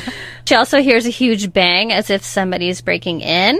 And then she hears Fred yell his normal hello. Singing the song of his people. And then a distorted voice responds to the cat and tells him, "Not now. Mommy and Daddy have some business to take care of." Which, just wait, because these voices get better. He then plays with Allie a little bit. He first forces her to continue masturbating and then throws her back into the bed and relieves himself between her boobies. Titty fuck, if you will. Boobies. Then he gives her a pearl necklace. He then begins to edge her for over 10 minutes before Allie has essentially the biggest orgasm of her life. She just thought of it for a little bit, but then she wakes up to him toweling her off. Oh, yes. That aftercare. The warm rag. As you're asleep. Nothing like it. And then the next chapter, not much happens. It's just cutesy stuff. Josh makes Allie breakfast. He watches her while she sleeps because the camera's still plugged in, so he's cooking and watching her at the same time, because that's not creepy. Josh is still wearing the mask, and he makes a lot of comments about it being hard to breathe. It's now full of sweat. It probably smells like his nasty breath. I was like, you chose this life. Josh watches Allie as she wakes up. She puts on pajamas, and then she attempts to sneak a tracker into his backpack. He's like, Gotcha. He thinks this is funny, devises a plan in his head on what he'll do. He leaves Allie's house after a sweet goodbye, and he tells her to take care of their son. He then watches her on the camera as he drives all over the neighborhood spelling out LOL. That part was really funny. Yes, I literally LOL'd. Allie's pissed at this point and mad she got caught. She sees the camera and was like, "Dagnabbit! Drats! Foiled again!" I left that shit plugged in. She then tells him that she is onto him and knows who he is. And then she also still has blood from cleaning up his wound. When she stabbed him in the hand. Yes, so it's thrown in the back of her freezer. There's another point where it says she also has back hair. How'd you get that? It's natural. You know what? There's nothing. A hairy chest is fine, right? But I'm like, did you rip his back hair? All I can picture is just like him wearing just like a hair sweater. How did you get that, ma'am? Seriously. She's like snipping it off of it. Everything correct. Josh he's convinced that she has no idea who he is and thinks he's fooled her. And then Allie's not lying about the DNA stuff, because the next chapter opens with her in the DNA lab, and she's dropping off the samples with her friend. Her friend Vern, she makes a comment about her and Vern would be best friends if they actually had any social life whatsoever. Sure. And Vern is into this guy named Gary, who is the hospital. That's my grandpa's janitor. name. So Gary, in my head, no matter how young he is, Gary is my grandpa. It's always an old, wrinkly man. Bad back, and he shovels around. He's slowly mopping. He's always in your way. Fucking Gary, go! Get the fuck out. And Gary does make a appearance later in this book, so remember him. But he is the janitor, and Allie thinks in her inner monologue that he has ties to the mob. He thinks he's a slime ball and not worth Vern's time. A bit later, Allie's at work doing her thing. It's either a Tuesday, a Thursday, or a Saturday, because the Faceless Man has posted a new video. And in this video, the Faceless Man is reenacting what happened with her and him the night before. I don't know how. Yeah. You act that out. Right. I'm like, Me too. or trying to, and I can't. They don't post those on the TikTok. But Allie's still a little perturbed that she had been found out that she had the tracker put in his book bag. So I think she's annoyed. She's also realizing at this point that this may not be a safe interaction, not the best idea on her part. So she's, just really not feeling excited about the video this time. Josh and Allie have a little bit of back and forth. Allie tells him that she may need a little bit of time off to figure things out. She's still a bit mad at him, and common sense is sinking in. At the hospital this evening, things are slow, and Allie ends up finding all the nurses huddled around the nursing station. So something's going on, and she's like, "What's the tea?" Spill the goss, ladies. She asks the other nurses what's up, and they tell her that the rapist from the night before is back, and he's in a room. All the male nurses are off this night doing other stuff. None of the women really feel safe, so they're figuring out what to do. Allie has taken self-defense courses, so she's like, you know what? I'll be fine. I got this, ladies. I got this. Take Let me one go in for here. the team. She goes into the room to assess what's going on. And the rapist, who we learn his name is Bradley Bloom, he has a black eye. And it turns out the victim from the other night, her brother tracked down Bradley at a bar and tried to beat him up. Probably tried to kill him, honestly. Hey, you know what? Honestly, as any good brother would. So he was brought to the hospital. Allie goes in, and she really does her best to stay away from him because she doesn't trust him. Why would you? He's a super handsome man. Women normally flock to his type, and she's like, nope, not falling for it. I know what you did. I know what you did. The man does make a comment that the other woman from the night before should feel lucky that he would even show her attention. Allie also remembers that this woman had a lot of ketamine in her system, so she's like, come on. I'm on to you, my guy. She didn't want this. So Allie's pissed. She's repulsed. At one point, Bradley tries to grab her, which causes Allie to flinch and move away, and this excites him. Of course. He's like, ooh, you're scared of me. Just what I want. This man makes a comment about her being afraid, and Allie retaliates by saying she's basically isn't turned on by a shrimp dick, spoiled little brat. Man then yells for security and that he wants his lawyer. As anyone who's innocent does. We immediately yell for our lawyer. Allie excuses herself from the room, deals with an HR incident report. I think the HR lady was super, super nice about it because she's like, I don't trust this guy. She's like, fuck that guy, dog. Allie gave him a fake name, too. That was... Oh, I forget what it was. It was a last name, very basic last name they Like, tend to go with. Or Smith or something like that. And then the security guard, when he ends up coming into the room, he's like, are you okay, Allie? and she's like, fuck, cover's blown. He's on to me now. So she deals with HR. Everything's fine. She then continues on with her evening. Later in the evening, she is called to the ambulance bay where a woman is brought in from a car accident. And she has been impaled in the shoulder. She's still alive. But seeing this gives Allie severe PTSD because when her mom died, they were involved in a car accident, and her mom was actually impaled in the chest. And all Allie can really think of in this moment is how during the accident, the car horn was broken, and the horn was so loud that it covered up her screams for help. So, pretty sad. A little bit of trauma for us. It's necessary. Josh has been watching everything take place. He saw nurses huddled around the nursing station. He saw Allie go into the room. He saw Bradley try to grab her. So he's aware of everything that's going on, and he's been feverishly researching this man. Who the fuck is Bradley Bloom? And he realizes that this guy has a track record, but he always gets off because he comes from a family with money. So The Brock Turners of the world. seriously, the Donald Trumps. Oh, Sorry. not I didn't say Orange that. Folius himself. And remember, in the last chapter, Allie asked Josh for time, and he decided, giving her enough time. So, you know what? We've slept on it. It's been maybe 10 hours. She's had a night at work. She's had a night at work. She's been on shift. We're good. She's thought about it. She's looking a little rough. I need to drive her ass home. So does he end up going to the hospital and picking her up?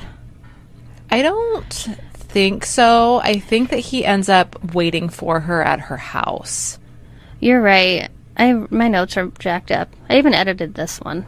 Anyways, he decides that she needs him, not that she needs a ride home. No, she needs him. So he grabs his balaclava and ends up driving over to Allie's house. He doesn't realize when he gets to Allie's house that he said The balaclava, which just like, she calls it a baklava. She calls it a baklava. And he's like, no, that's a delicious dessert.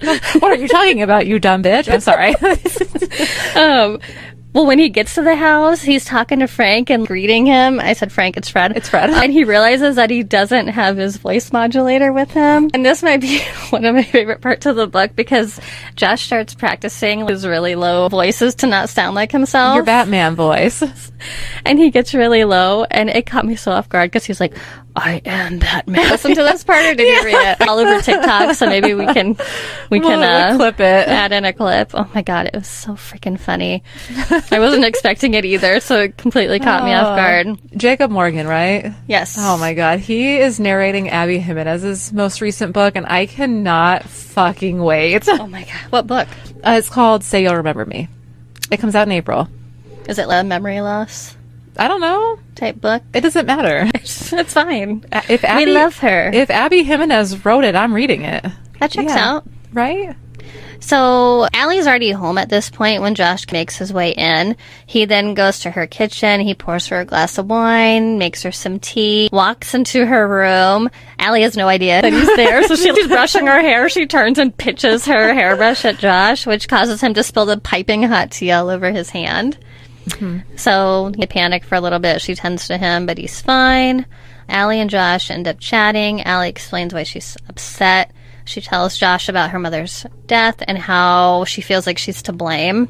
And that's why she couldn't end up helping that patient. Who was impaled. She's like, nope, tapping out. Turns out that Allie's mom was teaching her how to drive. They were near an intersection, and Allie's mom was trying to teach her to drive stick shift. And she ended up hitting the gas instead of the brake, went to the middle of an intersection. A maintenance truck was coming into the intersection.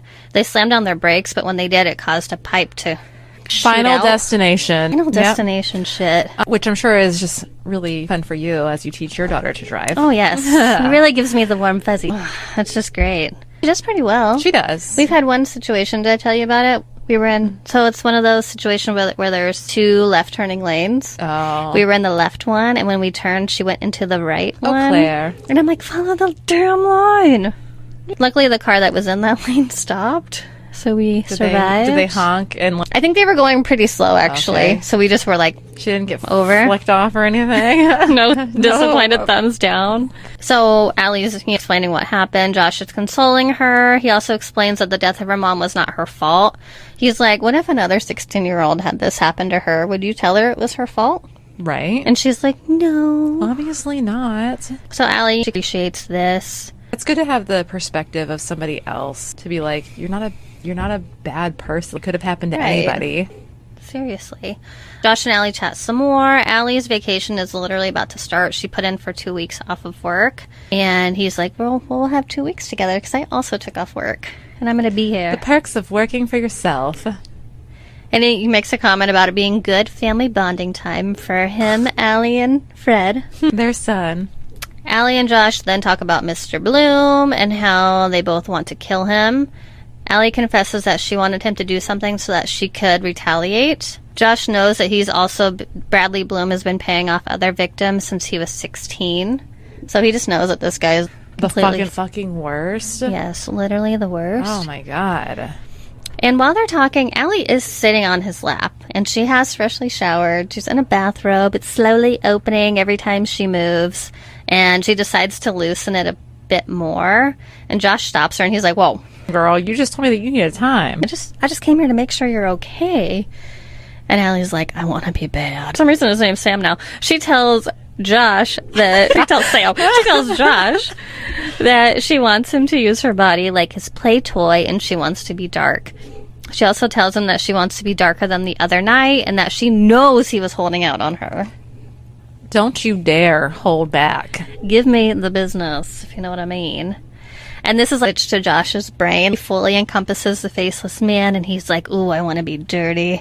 I want her on her knees, crawling towards me. And he's still wearing the balaclava. Yes. So she's bared her soul. Can you imagine? Sitting on Eric's lap with he just has a fucking mask on. I'm just crying about my trauma. And you can just see the mouth part vibrating with every word that he's speaking. Oh my god. Romantic. I forgot that he was wearing the mask the whole time. And he's also talking to 10 octaves lower. His normal voice. You're talking to Batman. If it was somebody else, would you tell her that it was her fault? Oh my god. Well, they agree to not use any safe words, and then Josh carries her to the bedroom and tosses her onto the bed like a wet rag. Like a limp noodle. Like a limp noodle. I'm really bad like with when you throw the spaghetti against the wall. And they lock Fred out. He grabs a knife from his bag. Fred was not locked out yet. He grabs a knife, walks back into the room, then kicks the door shut. Sorry, Fred. Mommy and Daddy need some alone time. Yes, I think he'd actually said that too. Allie's a bit freaked because things really happened real quick after she made straight to 500. Oh my god. Seriously. And there's a comment that she saw the change come over him and the humanity disappear from his eyes. You saw the change come over him? Was it just in his eyes? He's wearing a fucking mask. Seriously. Oh my God. So she's like, I don't know what to expect. And then Josh, he locks into the room, and she has now cowered into a corner, and he's standing over her, and he stabs the fucking mattress, the corner of the mattress. He then tells her, I think this is what he says, because I had a really hard time hearing this part, but I think he tells her that he wants to watch her ride. Yes. I think I rewinded 5 times, and I'm like, I don't know what the fuck he's saying. He wanted to watch her ride the knife handle. Yes. So we cut to the next chapter, which is Allie's perspective, and she's a bit sad that her bed has been impaled. She's like, my mattress. I'm a single woman. I paid for that shit myself. And I think Josh senses this because he's like, it's fine. I got us a California king. I'm too tall for your measly little full-size mattress. I am 6'5". My feet are straight hanging off this bitch. From the shins down. This bed ain't big enough for the two of us. So, and Allie loves this. She's like, oh, it's fine. And in her head, she's like, he bought me a bed, called my cat his son. The security system Exactly. that he hacks into and shuts off the power so that he can sneak into my house, but that's besides the point. I told him I needed space. He came over anyways. Love it. He's in my room with a knife. Romance. So, back to the knife in the bed. Allie is looking at the knife handle, and she's thinking to herself, am I going to get an infection from this thing? Mm-hmm. And honestly, I don't see myself a lot in books, but here I am. There she is. Because I would be lame. Like, can you cannot. sanitize that? I cannot. Can you wash your hands and sanitize and brush your teeth? Wipe that thing off with the Clorox wipe. And brush your teeth. I need you fully cleansed from head to toe. Let's see. Josh sees her thinking, and he grabs a disinfectant wipe from his bag, and he's like, I got you covered, baby. So just picture him, knife stabbed into the mattress, just cleansing it.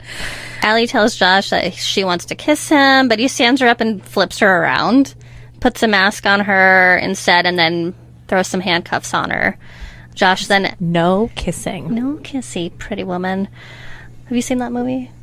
Nope. You don't know that reference. Josh then asks Allie if she's scared, to which she replies, yes, but I like it.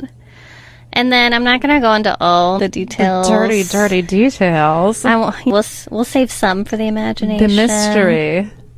So, to make a long story short, Allie fucks the knife. So, long story short. Josh also penetrates her booty with his finger. And always, she has the most intense orgasm of her life. So, congratulations. So happy for you, babe. Love it. At one point during the foreplay, Josh forgets to disguise his voice when he's commenting on something that Allie is doing. And Allie confirms in her head. She's like, That's Josh. Gotcha. Got him. Busted. And then after the orgasm, Allie can't stop crying. Love when that happens. Love a good. And Josh is super sweet. He's like, one release has led to another. You needed this. It was fine. And then they're talking, they're cuddling, and then he's like, I'm going to make you breakfast. And she's like, fuck no, you're not. Because the last time you made it, there were eggshells all in it. The eggs weren't even cooked. So she chases him out of the bedroom. I know. And after I read this book, I read another book where the woman is type A and she won't let men make eggs for her because one of her ex-boyfriends left the eggshells in the scrambled eggs that he made her. And I was like, Josh, is that you? I see ya. All right. Josh and Allie end up waking up sometime later to an alarm blaring. And I left it out of my notes, but this is the point where when Josh wakes up, he thinks he has gone blind because he's still sleeping in the mask. I don't know how he hasn't suffocated, but the balaclava has gone askew on his face. He's like, help, I've gone blind. And Allie's like, come on. Fucking moron. No, you fucking idiot. You're baklava. I think she even refers to it as that in this scene because she's like, no, your baklava's shifted. And he's like, listen, this is a balaclava. You dumb bitch. There's a TikTok that Kelly sent me. I'll put it in the description for you all to watch. It's so funny. It really is funny. So once he gets that straightened out, he realizes that the alarm going off is one he had set in the event that somebody was at Allie's back door. And he makes a comment to Allie. He's like, somebody's at your back door. And she's like, somebody was already at my back door earlier. Well, that could be. So Josh switches on his phone so he can check the camera, and he sees that the back door camera has been completely covered. And he's like, shit, somebody's here. He jumps up, he grabs Allie's gun. He tells her that she needs to keep her ass in the bedroom and not come out. And he's like, if you come out, we're going to have our second fight. Second fight. So he runs to the back door. He hears somebody trying to pick the lock. He opens the deadbolt and opens the door real quick, and then cold clocks the guy that is down on their knees trying to fiddle Jimmy with the the lock. lock. And the person falls forward and passes out in Allie's house. So Josh scoots him forward, closes the door, locks it, and is just staring at the guy, not doing anything. And then Allie comes out and she's like, take his mask off. Dummy, take his mask off. And Josh is like, what the fuck? Why are you out of the room? So he complies. He takes the mask off. Of course, it's Bradley Bloom. Bradley Uppercrust III. Yes. Josh also sees that Bradley has brought a bag with him, which includes a serrated knife, chloroform, trash bags, and rope. So it's a kill kit. It is a kill kit. So they decided he was probably coming to rape and kill Allie and then dispose of her body. Allie's pissed at this, so she stomps directly on his nuts and then starts just stomping on his rib cage, which causes Bradley to slowly wake up. So she cold clocks him in the head and knock him back out. You know what? You would almost feel bad for him. Almost. If he weren't a rapist. But not quite. Allie and Josh then discuss for the next bit of time what they're going to do with his body. Josh, he knows everything about everybody, so when he was researching one of Bradley's victims, goes by the name Macy. Oh my God. It was Macy's brother who found Bradley the night before and tried to kick his ass. But he knows that this family has 100-acre wood with nothing around it. They already know this family is out for vigilante justice. So You they're said like, 100-acre wood. Christopher Robin? I said that in the book too, and I thought of that too, so I had to write it down. So they're like, we'll just take him out there and we'll literally just leave him on the Yeah, doorstep. just dump him. It's fine. They'll do something with him. Yeah, Or if they already wanted to do something with him, so might as well just deliver. Signed, sealed, delivered. He's yours. Exactly. Allie makes a comment that she knows some people as well, but ultimately they decide to go hog tie him, shove him in a snowboarding bag, and take him out to Macy's family farm. Josh ends up cutting the power for the entire neighborhood for a quick blip so that they can sneak him out and throw him in the car. This way, no house cameras, ring cameras, whatever can catch Just imagine being with somebody who could do that. I know, that'd be insane and scary. Oh my God, scary. I don't know if I could trust it. I could no. I don't think I would feel safe. I'm terrified. And I left out a part. So they hog tie him and they also gag him and put duct tape over his mouth. That way, if he does wake up, he can't really scream sounds. for help. So they get out, throw him in Josh's car, and Josh is still freaked at this point, so he's talking in his normal voice again. He still has his balaclava on. Every time I say it, you think of balaclava. Yeah, I just in my head, I'm just trying to picture how she feels. How would I feel if I were her running around with this man in a mask and I'm just letting the open? These random masks. I look like I'm with a criminal. Seriously, when he was wearing the scream mask, because I keep wanting to. Yeah. I couldn't take it seriously. Me either.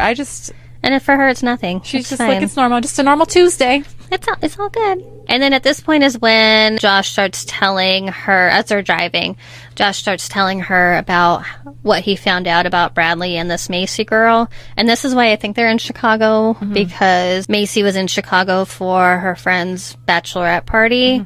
Bradley and his friends tried picking her and her friends up. They turned him down, and regardless, he still managed to assault her in a bathroom stall. So that's the lowdown as to what has occurred earlier. Allie and Josh get closer to the farm. They don't drive up to the house because they want to get there first and devise a plan on what to do. So they're sitting there, and both of them are talking about how scared and nervous they are. And Josh is feeling like he could puke. And he's like, but we can't puke because we can't leave our DNA Can't leave any evidence. No evidence. So they end up getting out of the car to go get Bradley out so they can go and deposit him on the family's doorstep. Allie opens the bag containing Bradley first, and she's like, looks like our plans have changed. Whoopsies. Josh is confused, and Allie's like, you put the duct tape over his mouth and nose. Goddamn idiot. Over his nose. So poor little Bradley has died. And Josh has become just like his father, the Ken doll killer. Ken doll killer. And this part, I like how this book shows stuff that could really happen. Shit goes wrong. It was so funny to me. Josh may be a genius, but he's also a fucking idiot sometimes. Well, Josh can't stomach this, so he rips off the balaclava because now he's definitely going to vomit. Yep. Allie isn't really fazed because she knew it was him all along. Imagine if she was like, Josh, you? So Josh is puking up his guts. He's just like, fuck me. And Allie's like, here? Right now? Can you at least brush your teeth first? And then we can do it somewhere else? So that made me laugh. Allie and Josh start driving back to town. Allie is driving because Josh is still queasy and trying to get over what happened. Fucking baby. Oh my God. First time? Grow the fuck up. Meanwhile, Allie's in the driver's seat still cracking jokes. She's like a resident Brittany here. She's like, I can't believe you died. It was so anticlimactic. She was really hoping that we could watch them kill him.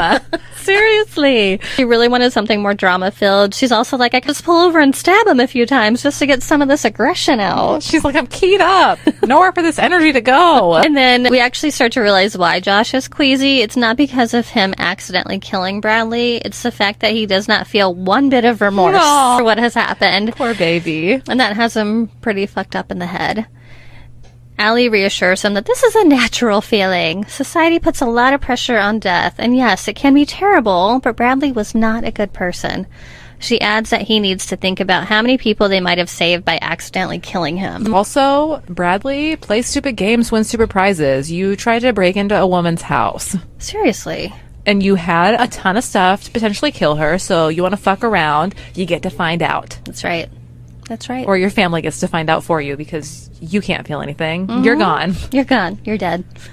Allie makes a comment about this being vigilante justice. Obviously, something has failed where this man has been free to do whatever he wants because he has money. Josh and Allie talk a little bit more about how Bradley is not a good person, and then Josh makes a comment that maybe he was destined to be a killer, and that this was all meant to be. And Allie's like, Such a drama queen. She's like, what the fuck are you talking about? And she's confused. She's like, how could you be meant to be a killer? Allie asks him to explain, but Josh is like, I really don't want to talk about it right now. So he tells Allie he's never killed someone, he's never seriously hurt someone before, and the worst thing he's ever done is break into her house. Oh, that's the worst. And she's like, what about that fucking body back there? Until now, that was the worst thing I've ever done. That was an accident. I didn't mean for that to happen. I didn't mean for that. It was not intentional. I didn't know that putting duct tape over his nose and mouth would kill him. I thought I could breathe through his butt. Or his ears. So Allie's fine with this. She's like, we'll talk when you're ready. She knows that he's a good person, and she's okay with waiting until he's ready. He leans over the console and kisses her on the cheek. Super sweet stuff. And he tells her that she's the best girlfriend ever. And she's kind of shocked by this statement, and he says, what? We share a kid. What do you think we are? You're my baby mama. And we've killed somebody together. I think that makes us boyfriend-girlfriend material. Yep. Sure. That does it. So in case you're wondering. Hey, you want to know how to get a boyfriend? Just kill someone together. And share a cat. Yep. That's all it takes to have a solid foundation of a relationship. Hard work and communication? Absolutely not. Kill and cat. Kill and cat. Josh changes the subject pretty quickly, asks Allie where they're going, and Allie takes this as a chance to inform Josh about her uncle. Her uncle's name is Nico. Allie hasn't really talked to him much of her adult life. They did reconnect at her mother's funeral, however, they have only spoken on and off since. Allie ended up helping her cousin Gary get a job at the hospital as a janitor. So when she was playing it coy, I don't know. I think Gary might be connected with the mob. Girl, you fucking know. You fucking knew. That felt to me like it wasn't like a well-laid clue. It kind of felt like she, at this point in the book, for me, it felt like we were like, oh, let's make it really crazy. And we just veered off. And now her and Gary are related. Right. She thinks that Gary only has a job at the hospital so that they can dispose of bodies that the mob has killed off. Josh is like, if you don't have a great relationship, why are we even including them now? And Allie's stuff they do is stuff that we don't want to do. Right. Like, they're going to set off fingerprints, dismember this cleaners. Guy. They have cleaners on retainer. They're going to throw body pieces in the river, stuff like that. Josh then asks Allie, after agreeing to go see the family, if she's ready to be his girlfriend. Allie thinks and reflects about how amazing Josh is and how he is the true definition of if he wanted to, he would, and how much light he has brought to her life. Josh also says if she agrees to be his girlfriend, it comes with snacks and orgasms and some other stuff I can't remember, so it wasn't important. You know what? The only things that matter are the snacks and the orgasms. That's all that matters. She's like, slap my ass and sign me up. Where do I sign? Of course, Allie says yes. So Josh and Allie enter the compound of her uncle's house. I guess it resembles an Italian villa. She gives her name to this little keypad thing, and they immediately open the gates for her. Alyssa? I think I wrote it at the very end. I don't remember. Whatever. I think something Italian. Now remember, it is really, really early in the morning / late at night, so nobody's awake. Her uncle comes out. I think he's in his pajamas, and he meets them in the garage. And Allie's like, we have a body. He's like, not here. What the fuck? They close the garage door. His uncle's like, I think the feds are watching. How could you have brought a body here of all places? But he's a mob guy, so he's always got a plan. Always. Always has people on call. So quickly plans are devised, and Allie ends up leaving with her cousin Gary and another guy, and then 3 of Uncle Nico's sons, so Allie's other cousin, come in. They listen to Josh tell the story as to what has happened, and then a plan is devised to have Bradley's vehicle found and moved by one of the brothers. Another brother is going to scrub down Allie's home from top to bottom to get any remnants of... She's down, our girl. All right, sorry. My legs were hurting. You're fine. They are going to have the whole house cleaned to have any of Bradley's DNA removed. And then the last brother is going to Bradley's house to hack into his laptop because they know he had to have tracked Allie down in order to break into her house. So they want to steal the computer. Josh is like, nope, that looks too suspicious. So he decides he's going to go with them and assist with hacking into the laptop. Which Allie advised him against. Yes. Right? Because she's like, you don't want to put all your cards on the table. If they know what you can do, they're going to want to use you. But he doesn't fucking listen because men always know better than women. Stupid boys. Josh then heads to Bradley's house in a van that is masked to look like the power company van, local power company for wherever they live. On the way, he texts Allie. She's safe and back at her uncle's. Josh alludes to the fact that he is doing something but doesn't text the details for safety. He tells her that he put his key to his apartment into her bag, not sure when, but he wants her to take Fred over to his apartment. Allie's like, you live with my ex hookup. What is he going to think? Is that going to be cool? Are we good? And Josh is like, shit. So he texts Tyler, lets him know that he and Allie are a thing now. Tyler is over the moon. Tyler's like, you know what? Go. You go. Show that freak a good time. She's a freak, you're a freak. It's perfect. He's not mad at all that Josh and his ex-girlfriend have hooked up.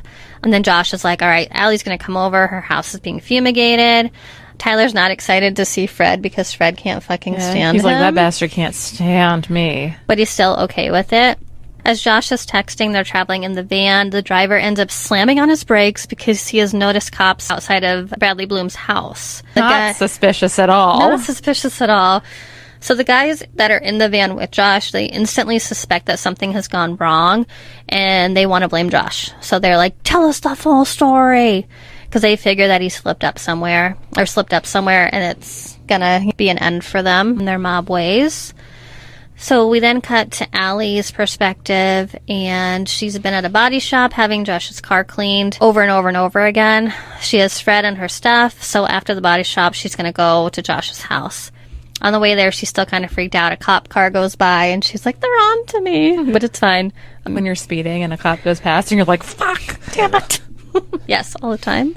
She's feeling a little apprehensive about going to Josh's house. She's also feeling a little nervous that Josh is with her family members, and she's like, if anything happens to them, I will fucking murder all of them. She ends up getting to Tyler's, buzzes herself in. Buzzes. Tyler lets her up. Allie goes into Josh's bedroom and sees everything from the videos. She's like, hell. He's what? Well, they always are. They always are. It's turned on.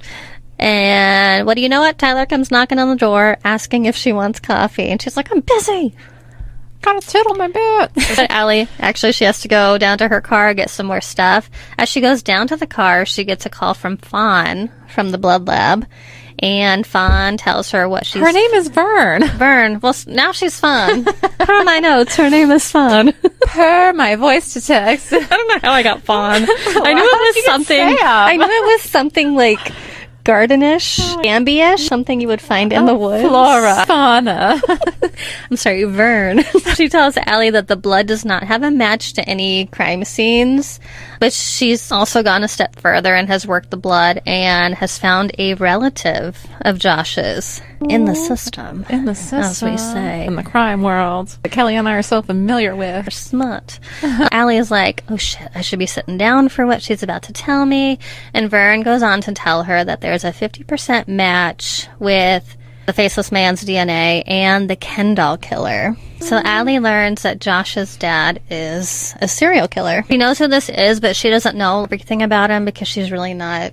She sees enough true crime every day at work that she does not listen to true crime podcasts. She refuses to watch documentaries about true crime. She has not seen the Netflix special that Evan Peters probably starred in. Exactly. And then Allie starts to panic, as one does, and she's like, oh my god, this is so much. What do I do? Where could I go?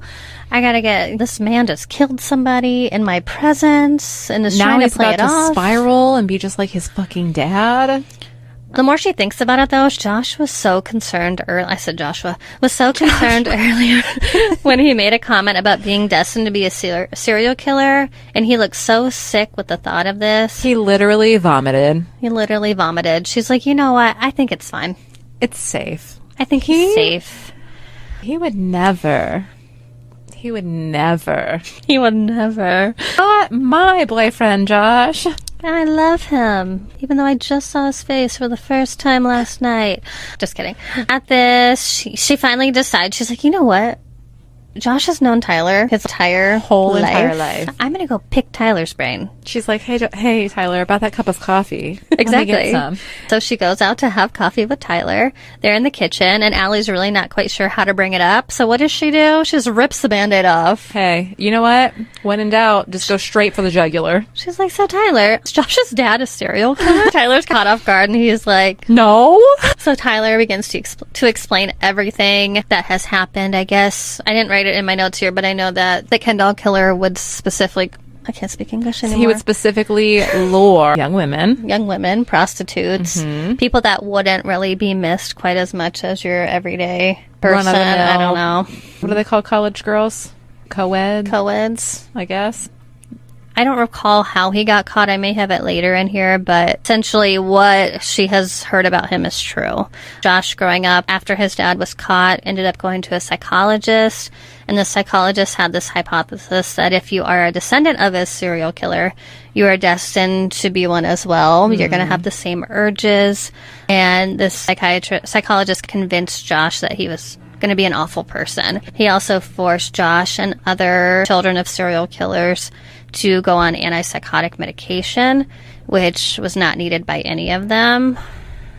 Which is why Josh, in the beginning, he's coming off of the antipsychotic medication, so he's not sure if what he's feeling is normal, I guess. Right. With the mask thing and stalking Allie, he's like, I don't know if this is normal. Maybe I should be on the antipsychotic medications. It got out. A little stilted, but it got out. Yes. Allie asks if there's anything else that she should know, and Tyler tells her that Josh is vegan.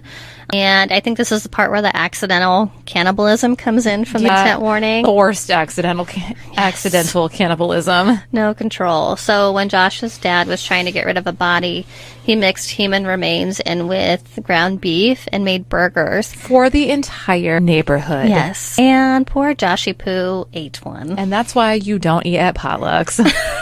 Well, I don't know if it's the same reason, but it's close. Oh, well, that's why I don't eat at potlucks. And Allie's, I've been with you places, and I've seen you eat hot dogs, and I've seen you eat meat. And Josh and Tyler's, I had a hot dog that day. What are you talking about? I was fine. Smelling and tasting, two different things. Sure.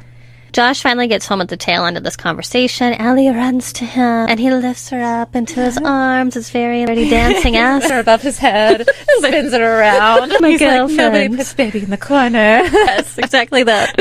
And Tyler's like, well, I'm on my way out. By the way, knows about your dad. Hey, bud. Someone spilled the beans. It wasn't me. Sorry about it. I filled her in. So things are awkward for a little bit, and then I think Josh ultimately decides it's probably better off that she knows. They talk and catch up about everything else that has gone on. Josh found out why the cops actually showed up to Bloom's house, and it turns out they had an arrest warrant for Bradley due to a statement made by another victim. So things are cool. Josh does not have beef with Allie's family. Her cousin ended up inviting him to come play poker on their poker nights. So he's already in with a family. They like him. He's in with the fam for now. Josh then decides that it's time for he and Allie to go shower and then go to sleep because they've been up for a really, really long time. At this point, Josh is carrying Allie into the bedroom, and as soon as he opens the door, he trips over Fred and they fall onto the bed. Josh is like, God, I've always heard that kid's like cock block. And Allie's like, he got us right onto your bed. I think he's helping you out. Right? I tripped and fell into her vagina. Oh no. The next chapter is all about them having sex in the shower. Yep. There's a brief scene where Josh runs out to find Fred, who has somehow climbed on top of the kitchen cabinets and is just staring down. He's looking at his subjects, but the rest of the chapter is just them having sex. Just fucking. Straight up fucking. Fucking. It's very descriptive, and of course, Josh has the biggest dick anyone has ever seen this side of the Mississippi. Because why wouldn't he? You know what? You can't have a shrimp dick in a romance novel. No shrimp dick here. They keep referring to each other as boyfriend and girlfriend. There's really not that much to it besides the sex scenes. They are going to have round 2 at one point, but then Tyler comes home again and announces his arrival. So they're like, it's time to get out of the shower, get something to eat, and go to bed. They've been in the shower this whole time? There's no water left. They've drained all of Lake Michigan. All of Lake Michigan is gone. So we then cut to Allie and Josh heading back to Allie's house. The house has been cleaned, so they are ready to go and enjoy their 2 weeks of solitude together. Allie keeps thinking to herself about how sore she is and how amazing the sex in the shower was. She makes a comment about his dick being so large that it was hitting something inside of her, and she had never climaxed so hard before.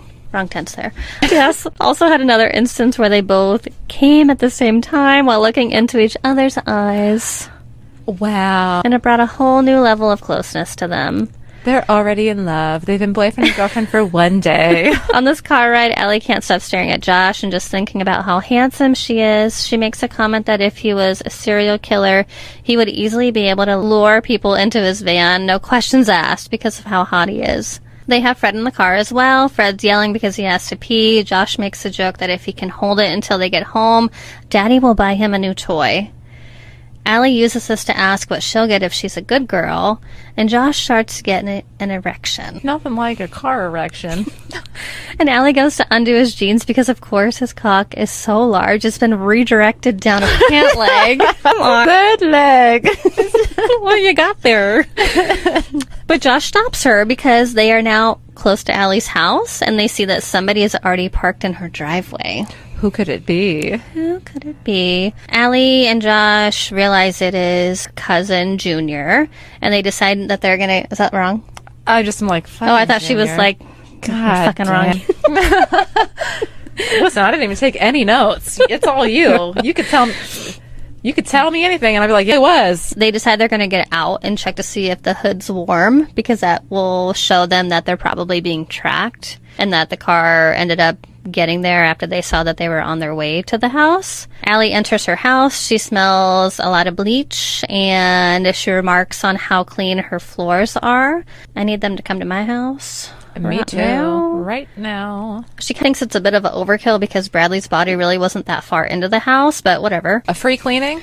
Sign us up. Sign me up. I'll tell you my address right now. I'll dox myself. Josh comes in. He makes a comment that the hood of the car was still hot, and tells Allie that they need to do a sweep of the car to see if there's any tracking devices on it. Josh and Allie see Junior waiting in the kitchen. Allie's kind of mad at this point because she's tired of people coming into her house. She's like, could you fucking knock? God damn, dude. She's like, first this damn faceless man and his baklava, then Bradley Bloom, and now you, Junior. She makes a comment that it's fine when Josh does it, but anybody else does not give her the same warm fuzzies.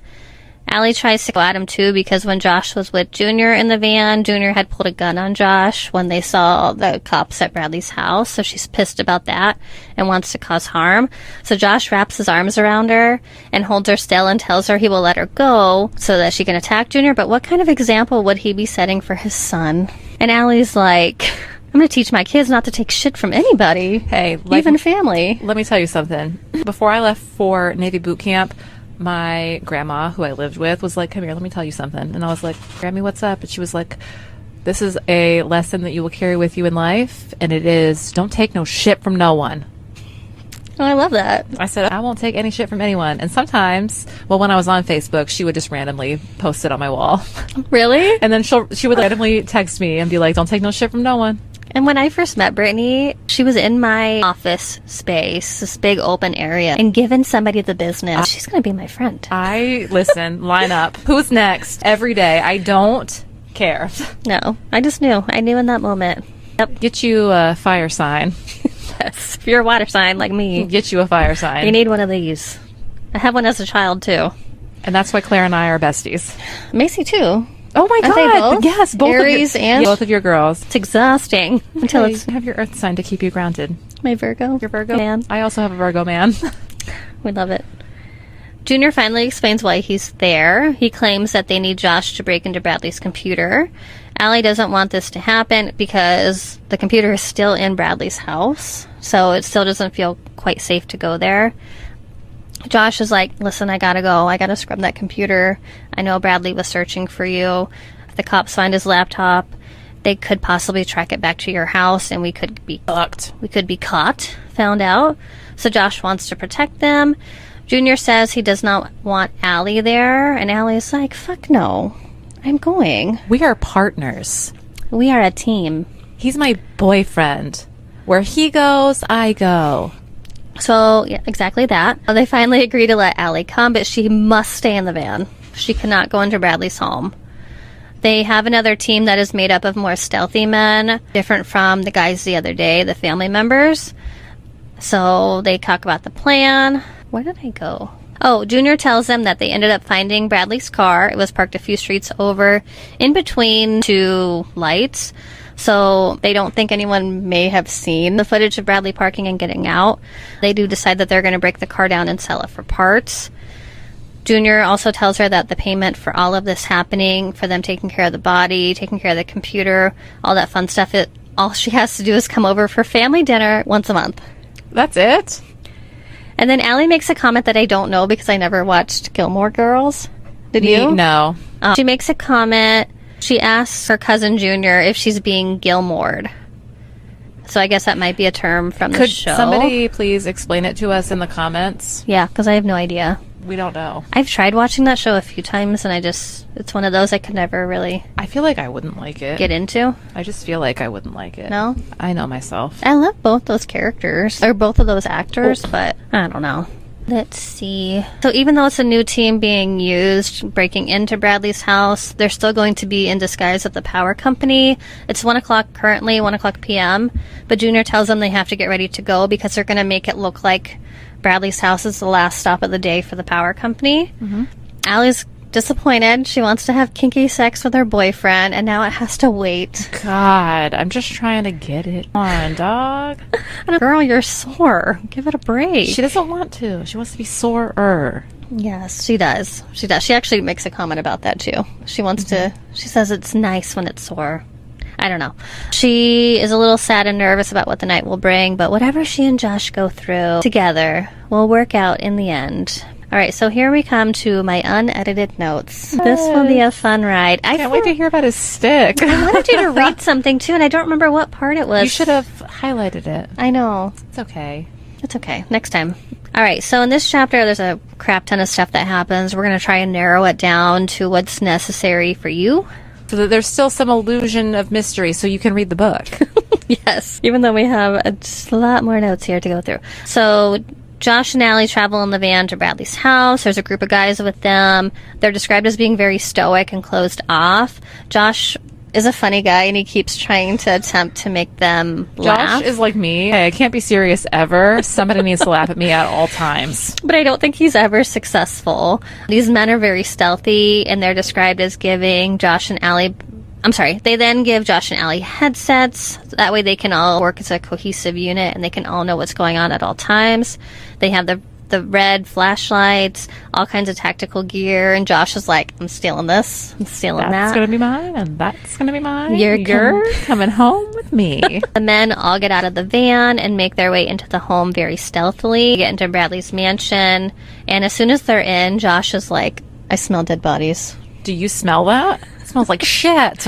And Josh knows what dead bodies smell like because his dad hid bodies in his house when Josh was growing up. So it's not a new smell to him at all. He's like, I could pick that up anywhere. Was it in the house or in the car? Josh's dad had the bodies in the trunk of the car, too. Yes. There were some in the car, but there were also some in his house as well. So he's not like, a new smell. I would recognize... You don't forget the scent of decomposing flesh. Have you ever smelled a dead body? Not a human one. Oh, I haven't either. I grew up in the boondocks. You would smell you're right. roadkill every now and then. One time my mom ran over a dead possum, and it had already started to decompose, and it exploded, and the smell. Oh my God. No, thank you. No, thank you. She didn't see it. It was dark. We were driving to Virginia to see my aunt. Oh my. Blech. That's awful. Either way, they don't see dead bodies, so they continue to sweep through the house. Josh and another man make his way to Bradley's office where the computer is, and other men take care of the rest of the house. When two men get to the basement, though, they discover 2 piles of cat litter, and these are piles. And they're like, we don't see anything down here, but there's something weird going on. They report it through the walkie-talkies, and Josh immediately is like...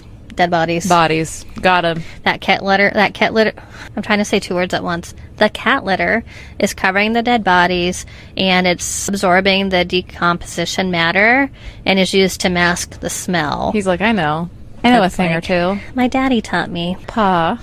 The men immediately are like, we got to get out of here. Because if somebody comes in and discovers the dead bodies, they're going to come in and do a sweep. They're going to look for DNA. We can't get caught. We got to go. We're out. And Josh, he's like, nope, shan't be leaving. Not good enough for me. I must clear my girlfriend's name from this man. I must fulfill my mission. I took an oath. My destiny. So Allie hears them because she's still in the van, but she has her own little walkie-talkie. She hears that all of the men are leaving, except for Josh. They have to keep everybody abreast of the situation, including Allie. Yes. So there's a little bit of a scuffle where Allie's getting out of this bitch. You're not leaving my boyfriend behind. Not mine, if you're going to leave him, you're going to leave me. So she gets out of the van peels off, and Josh hears her stomping through the snow. Oh, yeah, because remember, it is still winter. Yes, there's snow everywhere.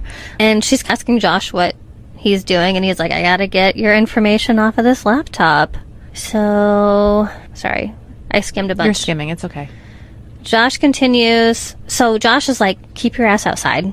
I don't want you in this house. We can't risk it. Wait outside. I know it's cold. You'll be fine. He continues to search on the computer. He runs his hacking program. He does all kinds of things to clear her name from any search engines. As he's searching, Allie comes over the walkie-talkie and is like, I think I hear a car. And turns out a car pulls into the driveway. The people have a key to the house. They come inside. So Josh is like, fuck, I gotta work fast. He goes and locks the door to the office and continues to work. You just think, Elmo, I'll insert it here. That's Josh. If I can figure out how to do it, I'll insert it here. That'd be so funny. He's like, I have to protect Allie. He hears people walking up the stairs, and he hears a woman's voice talking to another man. And she comes and she rattles the door, and she's like, you know what? I know there's a key in his bedside drawer.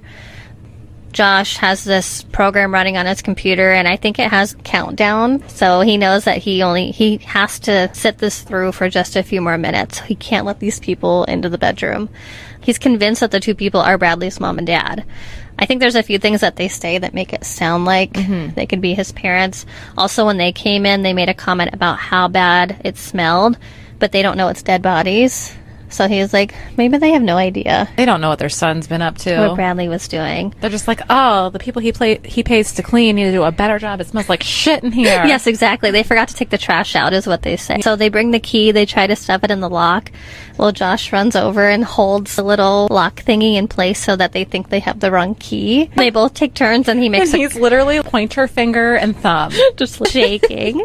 That part was so ridiculous to me. I was just like, what the fuck? It went on and on, too. It was so long. He's the whole time just like, it felt like 10 minutes. That's why we're trying to skim it down as much as possible. So the software ends up finishing doing what it's supposed to do. Bradley closes the computer. Josh closes the computer after removing any evidence that he had been there with his own equipment. And then he goes out and attempts to sneak out the office window. Meanwhile, this is a second-story window, so he can't just jump out. And it's a mansion, so ceilings are high. He ends up slipping part of the way out of the window, and then he sees, the pergola, or what do you... Little awning. Little awning. He tries to land on it, but he ends up hitting his ribs and his leg, and he lands in the snow. Allie hears him. Over the headset. Impact. So she runs over. She's trying to help Josh get to his feet. And then Josh has this idea that they should turn the alarm back off.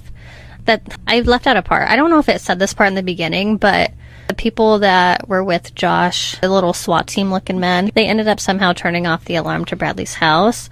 But I don't think we find out till later. And Josh is like, I'm going to have them turn the alarm back on. And what he does is he goes and grabs some outdoor furniture and throws it through the back door. Mm-hmm. That way the cops have a reason to come to the house and search. Mm-hmm. They want the cops to find the laptop. They want the cops to find the dead bodies. This way, even though Bradley's dead, they're going to find out what happened. They're going to find out who these victims are, who the dead bodies belong to, all that fun stuff. Let's see. Sorry, I'm trying to skim as much as possible. You're fine. Bradley's already a suspect in all kinds of cases anyways. He just has money, and that's why he's never convicted. So any type of evidence that they can get to the police, the better. All right, so then Allie and Josh run off into the woods together. Through the snow, leaving a trail of footprints behind them. So Allie and Josh are running through the woods. They can hear cops all over the place. And what Allie thought would be a fun situation, running off with her boyfriend, she's now coming to the realization that this sucks. Sounds terrible. It's cold. Tree branches are cutting into their faces as they're running. They're trekking through feet of snow. She's not wearing the proper footwear, so her toes are freezing, and she thinks frostbite is settling in. Not to mention Josh was injured on his fall from the second-story window. Yeah. They do realize that the adrenaline from being chased is probably the only thing that's keeping them going at this point. They start to crawl up this embankment, and Josh immediately pulls Allie down to the ground because he sees a searchlight. And this leads him to believe that they're really, really close to the road and possibly close to where Junior could be parked because they know that he's going to be waiting somewhere for them. As they get closer up to the top of the hill, they can hear a little bit of radio chatter on the walkie-talkies that they still have on for some reason. So they know that Junior's close enough for them to link up and get away. But they're trying to avoid the cop searchlight, so they're just laying in the snow. At one point, they do hear the cop car roll off, and then they hear Junior screaming over the walkie-talkie for whoever's driving to back up into the woods because the cop is getting closer to them. So at one point, we think that Junior is going to get caught. Mm-hmm. Luckily, the cops go by. Josh and Allie end up getting into the van, and everything's fine. It's all fine. Everything is fine. They end up warming up with some blankets, and I think there's talk that these blankets used to help. We'll edit this part out. End up warming up in the van. They then drive back to where Josh's car is parked, and as Josh is going to warm up the car, Allie stays behind with her family. With Junior and the other people. Once Allie gets out and gets into the car, Josh tells her that he is going to punish her for not listening. Pow-pows. Pow-pows are coming. We're getting close to the end here. So Josh and Allie make their way back into Allie's house. What am I saying? Josh? I think I meant to say laments. Josh and Allie make their way back to Allie's house. Josh is super sore, but he's not too sore to conduct psychological warfare on Allie. I guess Allie's convinced he's going to grab her at some point, so she's not putting her back to him at all. She's keeping him in front at all times as they're walking up to the house. And this part kind of annoyed me. I talk about Trump again, but I just don't like the whole male dominance thing. I would hate that feeling. Feeling like this man's going to grab me and do something. I love it. I love it for everyone else, but for me, I just... Like, you're going to be punished. I'm just no, you're not my dad. I don't want to be afraid. I'd rather be excited. And the thing is, when they're like, I want to be punished, he's my daddy. No, my dad never would hit me. My dad never hit me, ever. I don't think mine did either. Not a single time.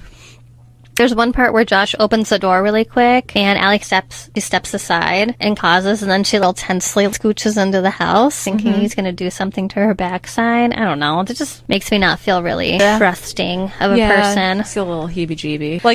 Like for me, and you try to hide your butt so that he can't pinch it, but that's not what he was going to do. Right. Exactly. Josh and Allie finally get inside. Fred's very annoyed that they've been gone. Josh then begins to think about how cute it would be to start their little family and maybe get another kitten. He fantasizes about coming home, rubbing Allie's feet, and just talking about the day with the 2 cats between them, snuggling on the couch. Children. Of course he's a cat guy. Why wouldn't he be? Yeah. They then talk about getting cleaned up, and Josh puts his phone on the bathroom counter, turns up the volume as loud as it will go. That way if the alarm goes off, they're going to know. Allie's family all has keys to her house, and they really don't want them just showing up randomly because they can't trust them. They're like, hey, dog, we're trying to fuck. We got 2 weeks. Trying to have a fuck fest. Josh looks in the mirror as he's undressing. It's been a long time. It's been a long day. Dang. Josh looks in the mirror as he's undressing, and he has a huge purple bruise forming along his ribs. As he's looking in the mirror, he also realizes that he really resembles his father in this moment. His hair is a little bit more unkempt. He hasn't got it cut since he's talked with Allie, so it's a little grown out. And then he has dark circles under his eyes from being exhausted. Oh my God. Josh then begins to have a panic attack when he's in the shower. He then begins to think the smell of those bodies are on his clothes. It's all when you smell something and it's all you can smell. Yes. So he's like, he takes soap and he's just scrubbing his arms to the point that they are beet red. Allie gets in the shower. She sees him scrubbing ferociously and she's like, what's happening? What the fuck, dog? Talk to me. And this is where Josh tells her about the car situation with his dad. He said when he was 11, he rode into the city with his dad. The car stunk to high heaven. Even with the windows down, still smelled vile. Just vile. Josh's dad told him that the smell came from a raccoon he had hit the night before. He's like, there must be some dead raccoon stuck under the undercarriage. And when they get out of the car, Josh goes to clean it up himself. So he gets close to the trunk, and his dad pushes him down really hard, and it hurts him, causes him to have a scar on his elbow. Josh's dad then picks him up. He tells him he's going to take him home and help clean him up, but instead he leaves him in his driveway and disappears for 2 days. And then upon return, the car is cleaner than it's ever been before. Allie and Josh talk things out in the shower. Allie is there for him. She lets him lean on her and tells her that she understands. She also helps him wash off and convinces him that the only thing she can smell on him is her lemon verbena. I don't know how to say it. You know what it is, ladies. That lemon soap. That goes in your kitchen. She cannot smell any dead bodies. Josh is beside himself and wishes that he could have done something more, possibly remember. He's still thinking back to his dad, and wishing he could remember the date of the occurrence with his father. That way he could maybe help narrow down whose body that was in the trunk. But again, he was 11. Yes. So Allie uses his own thought process on him, and she's like, you're not to blame. You were 11. Yeah. You were a literal child. What would you say to another child in this same situation? So they're talking it out in the shower. They're both naked. I think Allie's starting to get turned on again, and Josh is like, I am too sore. You see these ribs? I'm too sore to do anything. And Allie's like, I want to get you out of here and ice your injuries. So they get out and they get settled in for the evening, take care of the injuries, get warmed up, cleaned up, all that fun stuff. We then enter our biggest sex scene of the book. The biggest one. Allie wakes up and her hands are handcuffed above her, and she can only see a red glow in the room. Were we both like this? That's the thumbnail. And she's like, the fuck? The fuck? The fuck is going on, Josh? The fuck? She's also afraid because she's not sure if Josh tied her up or if somebody else came in. Bro, who the fuck else came in? Your cousins didn't tie you up. And she's like, how the hell would I have slept through that shit? Josh is stealthy. He might be dumb, but he is stealthy. She finally gets her bearings, looks around the room, and she sees the faceless man. I just picture Ghostface at the corner, just peeking. All you can see are his eyes. He's like, his back's all hunched over. He's just waiting for her to awaken from her slumber. And I think he's sitting in what you would call the chuck chair. Have you heard of that? What's that? It's, in a hotel, there's always a chair facing the bed. Oh, yeah. And they think it's for, like, people who may pay people to sleep with their spouses, and then they watch. Oh, the cuck chair. Cuck chair. There you go. But I call it a chuck. Chuck chair. I like that better. The chuck chair. The chuck chair. That's the title of the episode. Your name's gotta be Chuck. What is it? The chuck chair. It's the cuck chair. Cuck chair. But we're titling this episode the chuck chair. Love it. So he's just staring at her. He's wearing the faceless man mask, but this one looks a little bit more ominous than before because the cheekbones are a little bit more sharp. The eye holes are a little more dark. So did you picture him 3D printing these masks? I did. Isn't that so weird? Why do we both think that? I either thought that or like him whittling them from wood. He's just sitting in his chair. Whittling wood. Not going to get into all the details. I know you want me to, but I just won't do it. Read it yourself. But he acts like he's going to penetrate her with the knife again, but then he doesn't. I think he puts it up and down her legs or something. I don't know. There's some anal plugging, and then he flips her over and ends up doing her doggy style. There's a lot of ass smacking, like so much ass smacking. Yeah. Hey, bad girls get punished. Which is new for Allie, but she likes it. And again, the biggest orgasm of her life. I think each orgasm Each one is just better than the last. They then cuddle for a little bit, but Josh lets Allie know that he is falling for her. And then they have some sweet love making after that. So no more bad girl. It's the sweet kind. It's the sweet kind. The chapter ends on a funny note because it talks about them finally getting up, freshly showered and dressed, and they're both starving, so they go to leave the bedroom, and when they open the door, an angry Fred is sitting there, and he's looking past them and just staring at the ruffled up sheets.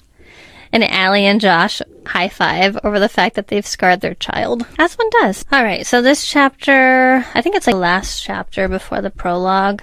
It jumps around quite a little bit, but I wrote a whole fucking novel about it apparently. So they end up going over to Allie's uncle's house for dinner. Let me find where my notes begin because You scrolled around. Fuck, wait one. Sorry. We'll edit this out. The book jumps forward. 3 weeks later, Josh and Allie are outside of their uncle's house waiting to be let in for dinner. A few things are confirmed briefly. A wrap-up of the last 3 weeks. Josh found a tracker in the car. Allie was so pissed that they decided to go to the hardware store and change all the locks at her house. This will be the second time in the book that the locks have all been changed, which is, it's fine. First for Josh, second for her family. Yes. They've been having a lot of sex, and they've had to force breaks upon them so that they don't get sore or cause any chafage. Habits. Beginning of the relationship type stuff. Allie and Josh are dressed up for dinner, and Allie's like, I think we should do this again. Just us when we actually go on a date, not to my uncle's house. Not just fucking in my house or coming to my uncle's house for dinner. We should do something that normal couples would do. Exactly. Let's not kill anybody else. Let's do a normal date. Josh is hesitant because he's a bit of a recluse because of his dad, and he's convinced that people on the street recognize him, so he attempts to avoid this. Allie's like, listen, we can find a dimly lit restaurant. We can request to sit in the very back corner. If things get squirrely, we can just leave. And he's like, also, I think you're just hot. People just look at you because you're an attractive man. Oh my God, how fucking terrible that people look at you. God. I don't think people stop in their tracks and look at you because you look like your dad. I think you're that freaking handsome. Literally, how to be perceived. And Josh knows that he looks good, but I think he's never thought about it this way. So he gets his ego inflated at this. Me? Handsome?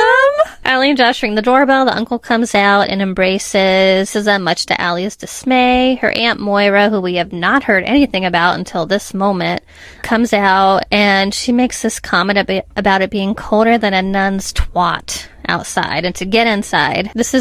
This chapter comes from Josh's inner monologue, and Allie's told him a little bit about Moira, and I think that she's Irish because talk about her having an Irish accent. And then I don't know if this is necessary.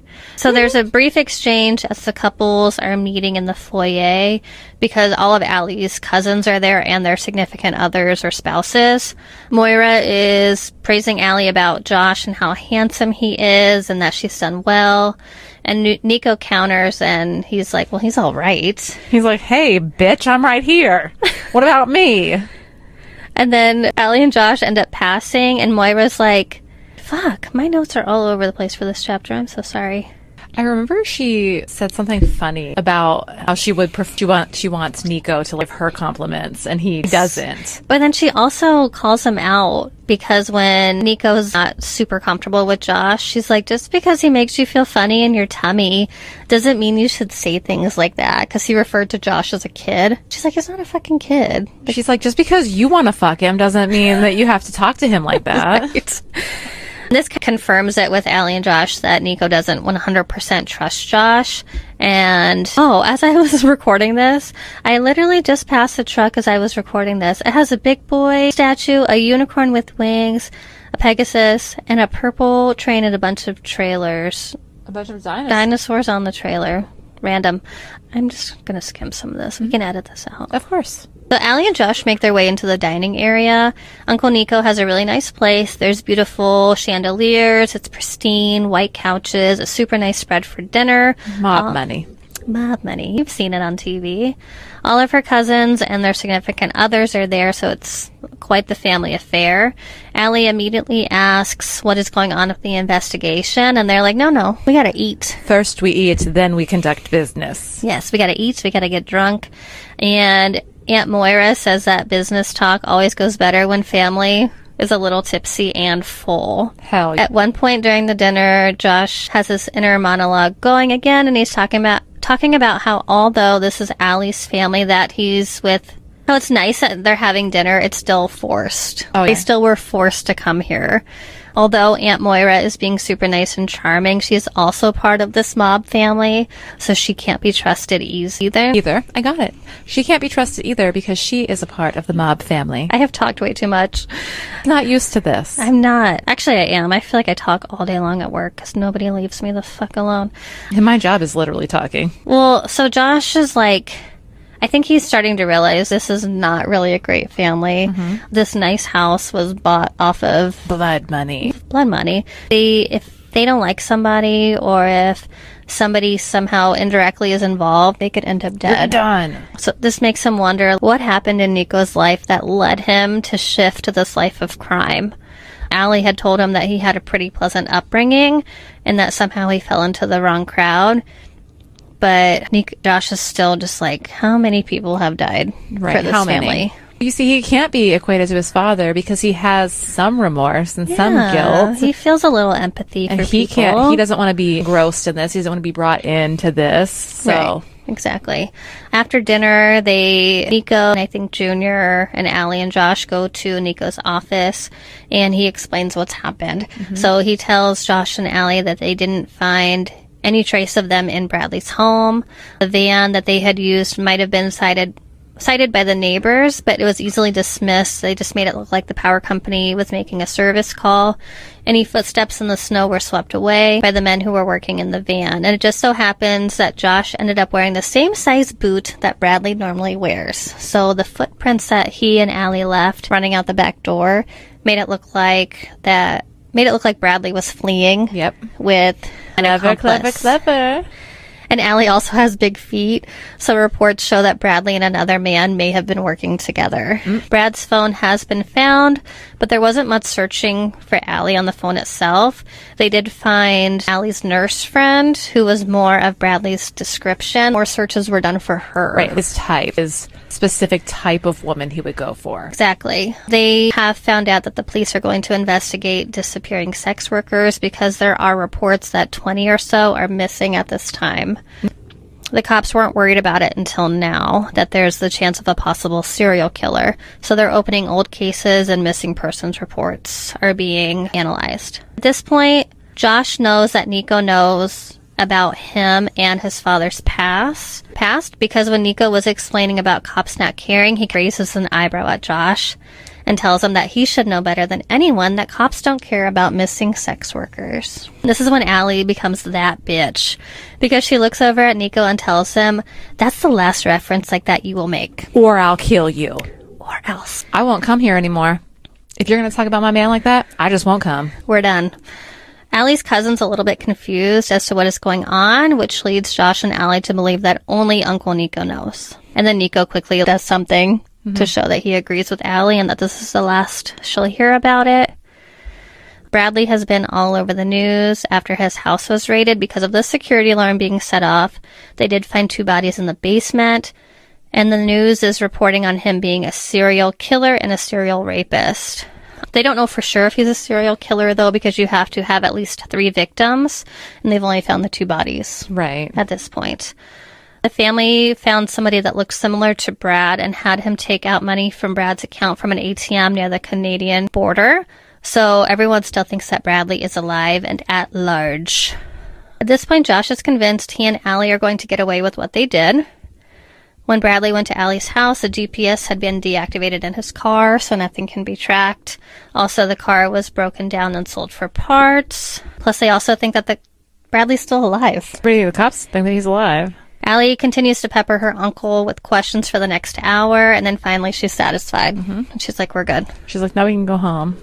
As Allie and Josh go to leave, Allie excuses herself into the powder room, and Josh and Nico are left in the foyer. Josh tries to thank Nico for all that he's done, but Nico refuses to shake his hand. He's like, no. He's like, I did it for my niece. That wasn't for you. It wasn't for you, and nothing was for you. You're not family. Nico then threatens Josh with the whole overly done, if you ever hurt my niece, blah, blah, blah. Whatever, sir. She doesn't even hang out with you until she needs something. Exactly. And Josh interrupts him by laughing in his face and counters by saying, you know who my father is, and nothing you can say will ever compare to what happened while I lived with him.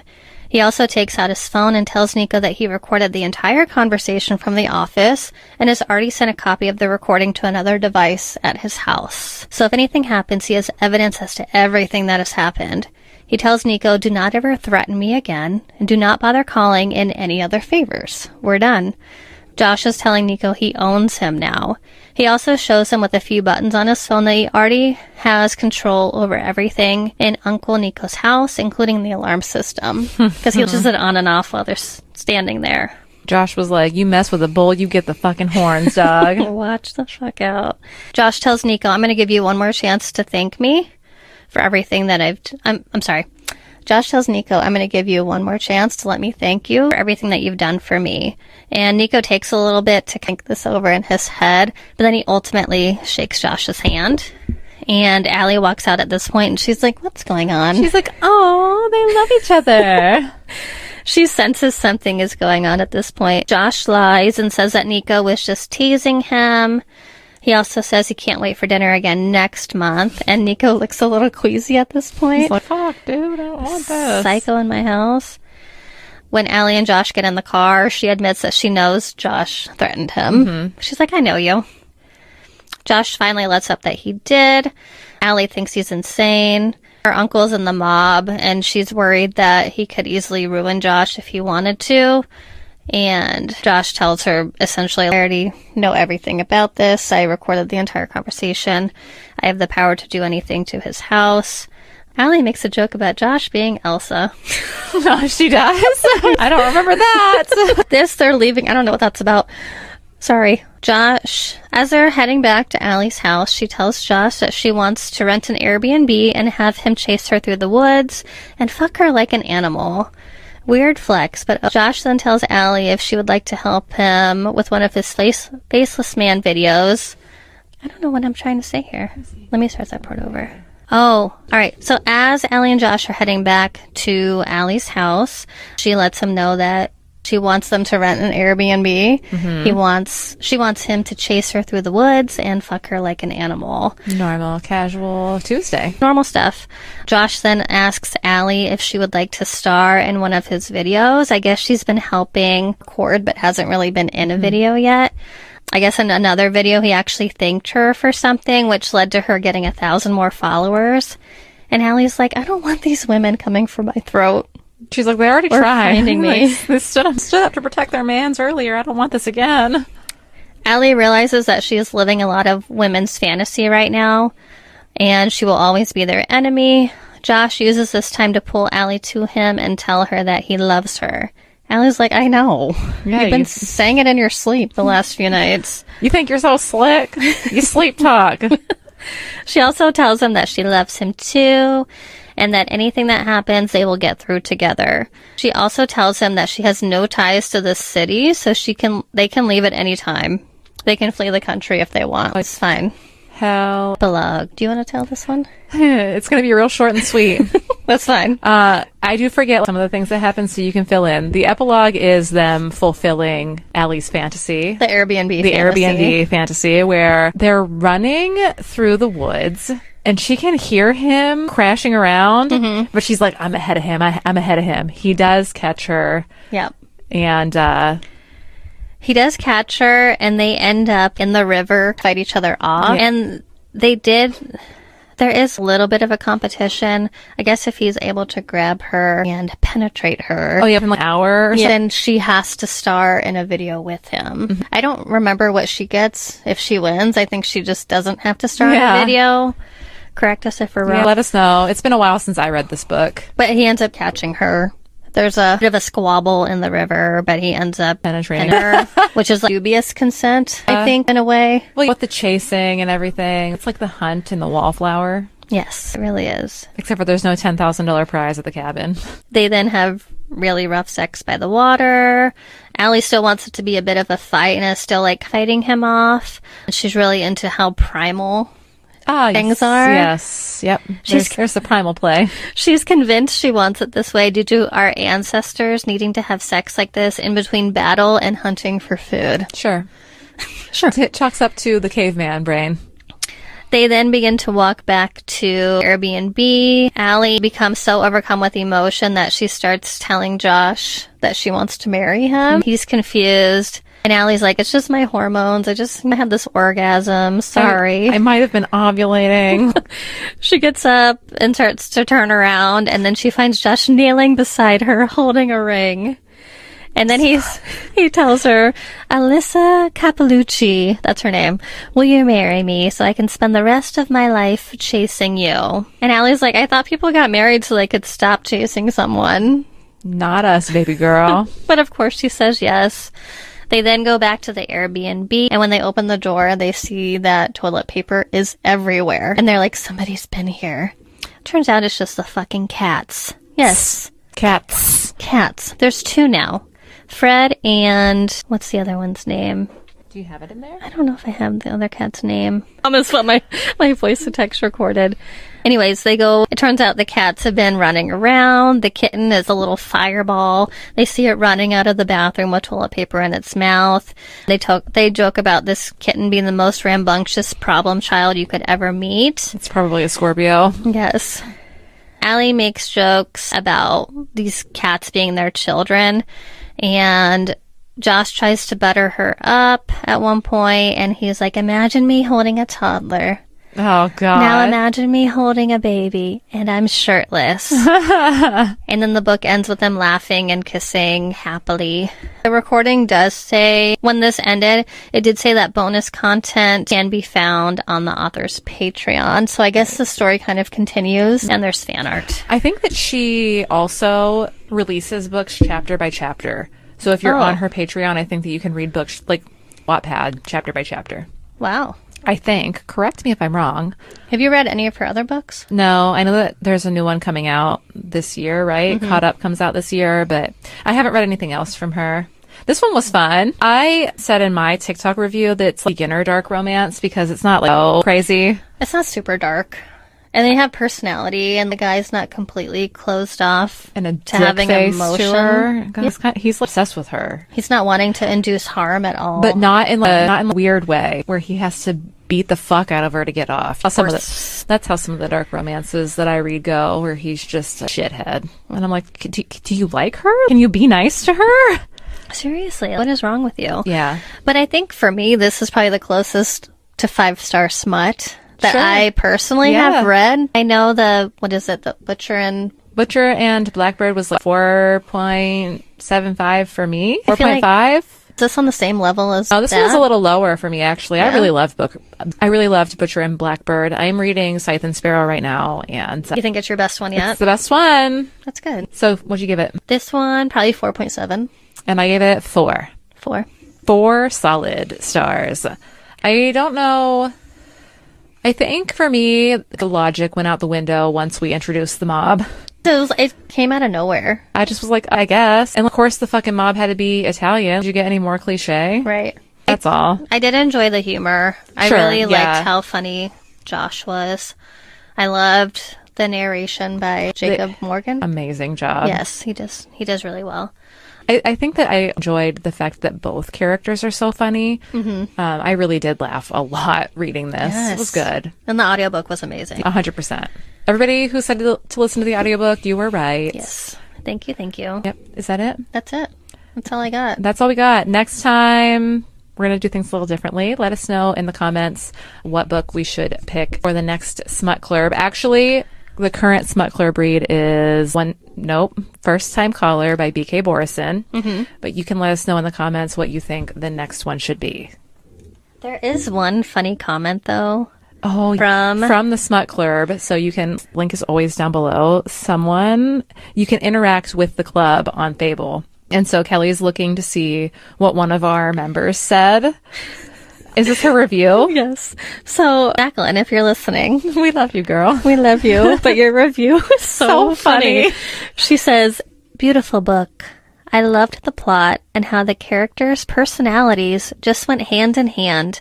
I love how it was a perfect mix of spicy and serious. And Brittany and I were like, what? I love that you took that, Jacqueline, but this book was so fucking ridiculous in the best way. It was so fucking ridiculous. It was beautiful, a fun ride. Beautiful. Sure. Beauty is subjective. Beauty is in the eye of the beholder. You're right. So happy that you thought it was beautiful. I thought it was just silly and goofy. Silly little train wreck. Yep. I Silly, loved it. goofy time. I loved the ride. Yep. It was a great time. So you can like and subscribe to this cast on Spotify and Apple Podcasts. If you're watching the YouTube, don't forget to subscribe. Our stats are booming, but we need you to subscribe. Yes. So we can quit our fucking jobs. And if you made before it we get fired by Elon Musk. Yes. Alonia and his team of Doge. Yep. Us. Yes, please. By subscribing to this channel. Like the video if you like it. We'll see you next time. Sorry this was long as hell. I cannot summarize well. We're gonna get it. We're gonna nail it down. We're still new. This is only like the ninth. This is only like the episode. You're right. So we're learning. Stay along for our journey. We're newbies. All right, just stick around, and we'll see you next time. Bye. Bye.